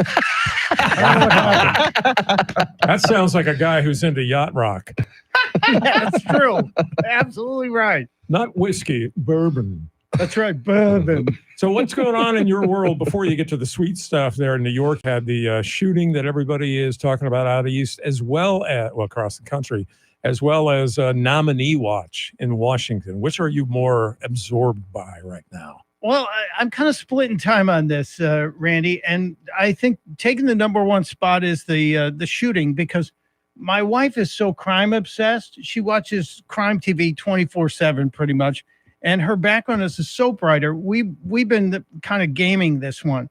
And the latest news that both Wall Street Journal and People are reporting that the husband and wife have not lived together for a couple of years now raises the person of interest on the wife a little bit, especially when you think that the expected or alleged assassin took a phone call 4 minutes before the guy walked out of the door. Ooh. And my wife goes, well, maybe the wife called the husband and said, are you going to your conference now? Okay, have a good day. And then called the hitman. Wow. So there's actually suggestions that the wife hired a hitman to take out her husband. From my wife, yes. Okay. Yeah, nobody else. Now, she's a person of interest, Charity. Soap opera writer. Remember, Donna's got the Emmys to prove it. Now, Mike, it looks like Donald Trump gave the people at the Patriot Awards exactly what they came for last night. You know, they all wanted to see him bust out his signature dance move. Oh, yeah. We saw a little bit of the YMCA dance, which, you know, watching Trump dance, it totally shoots down any theory that Trump and Elvis are the same person. Because Elvis could dance, Trump can't. But I enjoyed that. That was fun. I like to bring up the fact, again, that you were a Trinity student back in the day and quite a, can I say, heck raiser? Hellraiser. Hellraiser. I can say that. I can. Yes. And did you get involved in any dances? I know you were once approached by a dean like Animal House to shut down your antics. Were you like that back in the day? Little dancing. I don't want to say Pete Hegseth because that, Ooh. but were you, did you imbibe? Did you dance? Did you? I inhaled, Randy, okay? I inhaled. Okay, I understand. It was the 70s, man. You'd never be nominated. No, here's the deal. My last 3 semesters, I was on social probation. Yes, social probation. The dean said, you guys all have good grades. Are you just bored? Do you need more to do with your time? Maybe you volunteer or do something. We also used to hold something called fake discos in the dorms. where you would clear all the furniture out of one room. So it was just a giant, like linoleum floor or tile floor, whatever it was. And those fluorescent lights would click on and off pretty quickly. And we'd just crank the disco music. And it was just a pile of writhing bodies. Yes, it was the 70s. It was the 70s. Thanks for that mental picture there, Mike. So speaking of Pete Hegseth, where do things stand with him, Mike? Do you think he still has the momentum, or is the writing on the wall at this point? I think ice was thin on Wednesday, Charity, and then a cold front kind of went over D.C. And we just heard, like minutes ago, Donald Trump said he is in with Pete Hegseth for the fight. So I think Trump is solidifying it. Mark Halperin, who's usually pretty on with his sources, he said he was sticking to his take that it was going to be DeSantis. But after Trump came out with this statement, literally minutes ago, it looks like they may be twisting enough arms to get enough votes to get Hegseth across the line. Do you think DeSantis will be in the mix for something down the road, or are all the big spots taken that he might take? Well, I think DeSantis is still considering 2028 to be his next best window. So with the SecDef off the table, he'll probably ride out the next 2 years of his gubernatorial job in Florida and then maybe look to start pushing a campaign in 2026 because he's term limited right now. This got my attention, Mike. The FBI putting out a warning for users to avoid sending texts across Apple Android platforms. Why? Well, we've seen China and China-related hackers break into a lot of areas in America. 8 different telecoms have reported China-related hackings. And now the FBI says if you go Apple to Apple or Android to Android, you're safe. But if you cross the platforms, you're vulnerable. Now you can use WhatsApp, which I've used quite successfully when traveling overseas. It's a way to avoid all those pesky international roaming charges. And that's an encrypted platform. So as long as you're going on the same platform, you're good. But crossing the platforms, you're at risk. And now who's sending out risky texts? That's what I want to know. Good question. You can get more Mike Opelka from his Pure Opelka podcast. Get it wherever you get your podcast. We recommend the free iHeartRadio app. Another episode will drop today. You don't want to miss it. Mike is brought to us by Randy Adams Incorporated. The other Randy Beamer in studio. More with Randy coming up. Charity with all the headlines at the bottom of the hour. WOAI News Time, 8:26.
8:30 is our time. San Antonio's first news. It is Friday. Good morning. I'm Charity McCurdy. Among our top stories, police appear closer to identifying the gunman behind the murder of United Healthcare CEO, and new evidence suggests a missing mother of 4 is dead.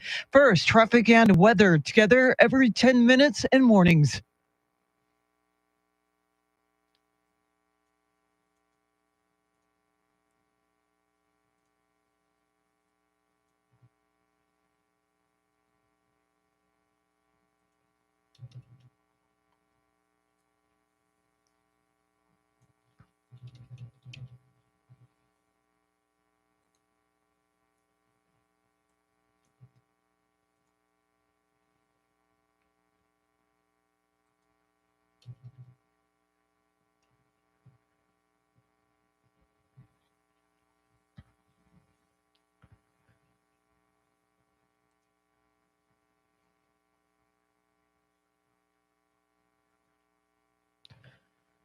Your Friday forecast, cloudy, a chance of rain, a high in the low 50s. Tonight's low near 45, currently 48 degrees. New York police are closing in on the identity of the man who shot United Healthcare CEO Brian Thompson. Here's Fox's Chanley Painter with more. Fox News Digital obtaining surveillance video from a deli near the scene of the murder, capturing the suspected gunman walking towards the Midtown Hilton less than an hour before the targeted shooting. Police sources now revealing the suspect arrived in the city more than a week ago on a Greyhound bus from Atlanta before checking into a hostel using a fake ID, paying in cash. Police sources saying he shared a room there with at least 2 other men. Police sources also revealing to Fox they have a cell phone they believed was dropped by the suspect near the scene with fingerprints, and a water bottle purchased by the suspect at a nearby Starbucks that is being used to build a DNA profile. And Thompson was receiving threats weeks before his death. It was another day of Defense Secretary nominee Pete Hegseth making the rounds on Capitol Hill in an effort to earn votes before he's vetted. Speaking to reporters, he was once again forced to address allegations of misconduct. I'm a different man than I was years ago. And that's a redemption story that I think a lot of Americans appreciate. And I know from fellow vets that I've spent time with, they resonate with that as well. Hegseth says he doesn't have a drinking problem and will not drink a drop of alcohol if he's confirmed to lead the Pentagon. And we're following breaking news. Amid a contentious fight to be the Speaker of the Texas House for the next legislature, incumbent Representative Dave Phelan has announced this morning he will withdraw his name from consideration. Phelan, a Republican from Beaumont, has been under attack from other Republicans who say he is too liberal. There's new development in the case of a missing Almas Park mother. Eric Lycum has the very latest. While the body of missing San Antonio realtor Suzanne Clark Simpson has not been found, her DNA was discovered on a motorized saw blade, which Brad Simpson allegedly tried to hide from cops. The case was moved to Judge Joel Perez's 437th District Court. Motions previously filed by Brad Simpson's attorneys could be heard sooner, including a motion to quash the Bexar County grand jury indictment handed down this week for, quote, being vague, indefinite, and ambiguous, unquote. Simpson's next hearing is Monday. I'm Eric Lycum, News Radio 1200 WOAI. The Krampus parade happened last night in the King William neighborhood without incident, but not without some controversy. Opponents of the event, including some local Christians, tell News 4 it's just wrong. I do believe the intention of this parade is to bring darkness. We have to protect our children. This demonic agenda is aimed at our children to instill fear and to threaten them in condemnation and saying that if you're bad, that you're going to go to hell. Other parents say it's not as bad as some claim it is. I don't see anything wrong with it. There's the Grinch. Come on, he's scary. So we'll see how this goes with us. And it's the first time that's been here, and I want to see what's all about. You know, I've never seen it before. Krampus parades are growing across America, and it was the first one for the Alamo City. Sheriff Javier Salazar is detailing a new streamlined process for providing needed medical care to inmates at the Bexar County Jail. Salazar instituted a policy in October that requires officers to take suspects to a hospital for medical screening before booking them into jail. Local police agencies grumble that they don't have the time or personnel for such a step. Salazar told San Antonio area police chiefs this week that University Health has developed a fast-track process. He says the policy is in response to inmate deaths at the jail. Well, tomorrow marks the 83rd year since the attack on Pearl Harbor. Fox's Jeff Manasso has more on some of the history. December 7th, 1941, Japan attacked Pearl Harbor at Honolulu. Hundreds of aircraft and ships damaged or destroyed, and 2,400 American lives lost in an unprovoked attack that forced President Franklin D. Roosevelt into World War II. No matter how long it may take us to overcome this premeditated invasion, the American people in their righteous might will win through to absolute victory. In 1945, the U.S. dropped 2 nuclear bombs on Hiroshima and Nagasaki, and Japan surrendered. 83 years later, Japan, now considered one of our closest allies. Jeff Manasso, Fox News. America's return to the moon will take longer than expected. NASA Administrator Bill Nelson says the Artemis 2 lunar spacecraft won't be ready to fly safely before April of 2026. That means Americans won't walk on the surface of the moon again until the middle of 2027 at the earliest. The Christmas rush is taking its toll on small business owners who are struggling to find enough workers. And when they can't find any seasonal workers, they're the ones who are working around the clock. They're out there probably putting in 60 hours a week, 80 hours a week, whatever it takes to make that happen. Jeff Burdett heads the Federation of Independent Business in Texas. He says inflation continues to fuel the worker shortage. It is 8:37. Traffic and weather together in a minute. But first, to check up your money in the world of business, we welcome Courtney Donahoe live at the Bloomberg News Desk.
Thanks, Courtney. Enjoy your weekend. News at the top and bottom of every hour, along with breaking news as it happens. I'm Charity McCurdy. Here's traffic and weather.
San Antonio's first news, Randy Beamer in studio, Charity McCurdy, Mr. T, Tim Merriman, I'm Chris Duell.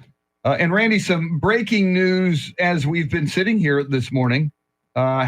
Texas House Speaker Dave Phelan released a statement saying essentially that he will not seek to continue to be the Speaker of the Texas legislature. Yeah, not a surprise to some because the right wing of the Republican Party had been kind of rebelling against the idea of a Dade Phelan type who was more open to having Democrats in leadership positions, things like that. And a few days ago, those Republicans picked a former ally, I can't think of his name, Cook, of Phelan, but who was part of the right wing, and they have about 50 votes for that. So you have 150 members in the House, but they'll have to work with some Democrats. So it sets up a kind of, there's a Phelan ally that's going to run kind of in his place, the anti-school voucher, then there's the pro-school voucher. So this is really one of those first things that is giving rise to some feeling that it's going to be a very conservative legislature, the House, Republican dominated, that the House could turn more like the Senate, which is really under the, I don't want to say under the thumb, but the guidance of Lieutenant Governor Dan Patrick. Yeah, and it seems like the writing was on the wall a little bit for Phelan, who did support the impeachment of Texas Attorney General Ken Paxton, which ended up resulting in an acquittal. But so he didn't have many friends in the state legislature. But it is looking like State Rep David Cook, who is a Republican from Mansfield, will likely replace Phelan. He currently has the support of more than half of the 88 Republicans who are set to be sworn in next month. And you wonder if this also portends a kind of push more toward the culture warrior kind of things. There's talk of bringing back the bathroom bill, which I guess I'm trying to think 2017, that was top issue for Dan Patrick. And then in 2019, though, he said, even though they didn't win, well, we brought this up. We're done with that issue because school districts have learned their lesson about not putting girls in boys' bathrooms, which wasn't an issue except in a couple of schools, and they deal with it. Hasn't been an issue really, but because the presidential race where you had those, boys and girls sports things, that could come up again. So, and with Governor Dan Patrick's THC proposed ban, I don't know, Charity, what do you think with that? What we'll see in the legislature this year? That's definitely going to be a top priority. I think that's like House Bill 3 to ban THC and other cannabis consumables.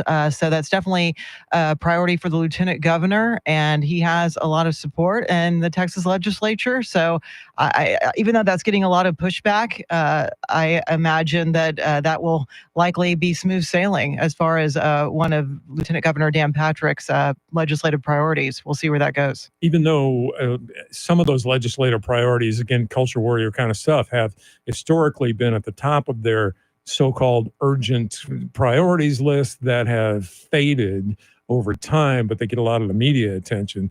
So we'll see where, school vouchers and school funding for public schools, it's kind of on the back burner with this stuff now, but come January, I think that's going to be front and center. We shall see. And then January is approaching fast. Randy, we also wanted to get your thoughts. Major development in the disappearance of Alma's Park mom, Suzanne Simpson. Multiple reports overnight that law enforcement has told her family that a saw that was used by, or allegedly Brad Simpson tried to conceal or hide this saw, that they found DNA of Suzanne Simpson on the saw. We can connect the dots and assume what that means, and it does sound very, very gruesome. This is an already very tragic and awful story. Seems like it might become worse. It could, although this kind of thing reminds me of a couple of cases we covered extensively. You may remember Leonard Rizzo, who was accused of, when it was pretty much a done deal on the media, it sounded like, because there were bones chopped up in his backyard. A neighbor had said, or somebody had called in saying that the bones were of his wife. They had, I don't know if they had DNA later that said it was, but he never was arrested for that, as there was also some DNA evidence that there were other bones of other people in the backyard, which is just bizarre. But I mean, it's kind of like a lot of the high profile cases that we've covered where it seems like it's a done deal. It's case and a lawyer, that the trial is a whole different thing where the lawyer is going to try to spin it. Although I can't, you can't imagine after that kind of evidence. No, yeah. The evidence is mounting. Right. Do you see Brad Simpson's lawyers maybe issuing a change of venue request? Is that a Yes. possibility? Although a lot of those times requests were turned down. Another case we covered from years ago, or a couple of them, I think remember the slave ranch trial up in Kerrville, where the Ellebrock family was finally convicted of killing a drifter with a Cattle prod. Yeah. They, I believe, applied for a change of venue, and maybe the killer nurse, Janine Jones, up in Kerrville. Yeah. And they were denied, but they pushed it hard. Yeah. And so I expect that'll happen here. More coming up with Randy Beamer, our final moments with Randy. In fact, Santa Randy has appeared at iHeartRadio. What is in Santa's knapsack? What is in his sleigh? We'll find out. WOAI News Time, 8:46.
He's not Randy Beamer. He's Santa Randy this morning. He's got some gifts in his sleigh.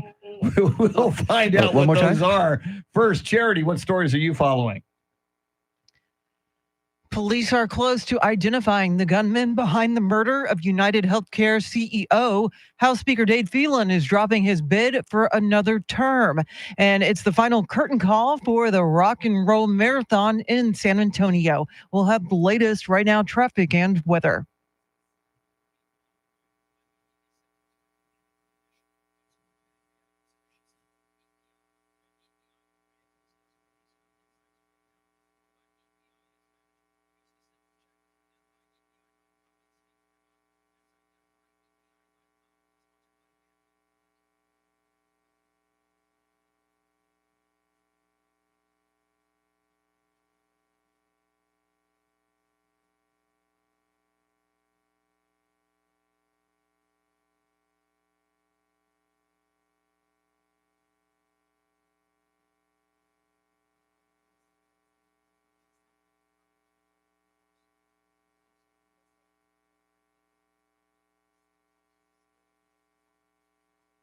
Cloudy skies today, slight chance of a shower, highs in the low 50s. Tomorrow, showers in the morning, cloudy in the afternoon, highs 50. And then on Sunday, mostly cloudy, highs in the mid 60s. It is 47 degrees here at the Radio Ranch. WOAI News Time, 8:52.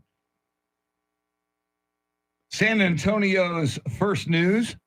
As always, we thank EJ Pacheco and Andrew Zimmel for doing the heavy lifting technically. Andrew running the YouTube stream. We do not thank EJ Pacheco for wearing a San Francisco 49ers sweatshirt. But it is red. It's Red Friday. We're all wearing red to remember everyone deployed. So we give him half credit on that. But thanks to those gentlemen for being here. Randy Beamer, filmmaker, television news anchor, Renaissance man, and today, Santa. Guy. Santa. Yes, sir. Hey. Oh, that sounds like Ed McMahon. It does. Santa. It does. That's more Randy Santa. Well, I heard you guys Santa talking Randy. about Christmas and what you give and all that kind of stuff. I am not an Amazon kind of person because apparently, you upscale people have people buy for you and just get online, have to go all the way out to your front door. But I try to give people something that they won't get for themselves that makes them laugh. So I brought you some beverages. Can I say adult beverages? You can say adult beverages. You might not buy for yourself. Ooh. Oh, okay. That opens a lot of doors there, sir. But also you try to buy local. Mm-hmm. So, and if it has a funny name. Oh. So. I love it. Or if it's local. So Charity's going, let's see, Colt 45, Steel Reserve, Mad Dog, Mickey's. Don't drink that stuff. Mickey's with the big mouth. You're not into the malt liquor, but I thought that was Mad Dog, and I no, Mad Dog is wine. Yes, it's wine. You realize that very quickly. Look, I grew up in San Antonio. Are you kidding me? Fortified wine. Yes. That's what I used to get for people, and I recommend this as well, to get them out of the bubble. The producers that come in for TV, they are generally, new graduates from somewhere else, and they live in a certain area, and they just go from their bubble to work. So when I would go out and find different stuff, I would try to broaden their horizons with things like Four Loko, that kind of stuff. That works. And to make them very creative later in the day. So what do you guys want for Christmas? That's what I want to know. Sleep. Yes, lots of it. Can you give us some? This brings us to therapy for charity. Yes, it's about time. What do you ask your husband? Could you finally do something with the kids for Christmas and let me sleep? No, I have to be a part of the Christmas action. I'm the one behind the scenes orchestrating a lot of stuff. So I get excited because I live vicariously through the kids. It makes me feel like a kid again. Every Christmas. You had a tick. We can see you video. When you said that, you were rubbing your eyes. I mentioned sleep, right? I did. Do you dread Christmas? No, I love Christmas, Randy. Where would you get that idea? Well, because you started to stir up a little when I mentioned Christmas. I could see that. Hey-o. How about Chris? Do you also wish for some, basic form of sustenance, food, maybe for shelter. I need probably low calorie food because I gained 17 pounds over Thanksgiving. Pretty much ate like a pig. I want a Randy Beamer portrait, for over the fireplace. Just ideally like in a Generalissimo uniform of some kind. I'm thinking Ron Burgundy, much more like that. Right. What about you there, Mr. Actually, T? I'm thinking more like the Burt Reynolds Cosmopolitan layout. Oh God, people just drove off the road listening to this. So do you guys come up with lists? Do you have a list for your husband? I don't. No, I don't. I don't think he's even asked me what I want for Christmas. I think he just kind of figures out what it is I need. We've been together for a while now, so I think he knows me better than anybody else. I think maybe an intervention for charity. And that's what I got her. No, I'm kidding. Dang it. But yeah, do you guys have lists? I do not. My wife is the missus. My wife is very adamant. She says no gifts. I violate this. I'll get her something, but she says we both have everything we need. When we want something, we order it on Amazon. And it shows up at the house. Why should we give each other more gifts? So she's an anti. For us, we'll give gifts to kids in the family, but she's anti-gift. So you have like a very short Christmas morning. Yes. Do you go out to eat anywhere? Do you go to Mitiara? My brother used to do that. Actually, on Christmas Eve, it's a tradition for about the past 28 years in my family. We all get together and go to a movie and dinner at Olive Garden. Well, and Olive Garden because my I did daughters. bring you gifts. So and they're alcoholics. So if you, I guess you wouldn't be on tomorrow, but Monday, if you're still hungover and they sound a little different, that'll be why.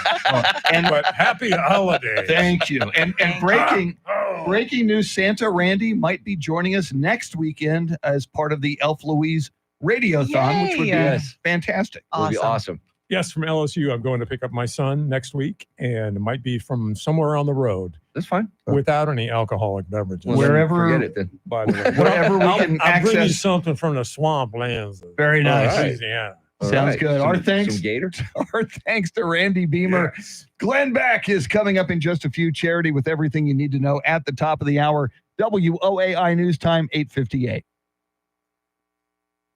Everybody have a great weekend. We'll see you on Monday.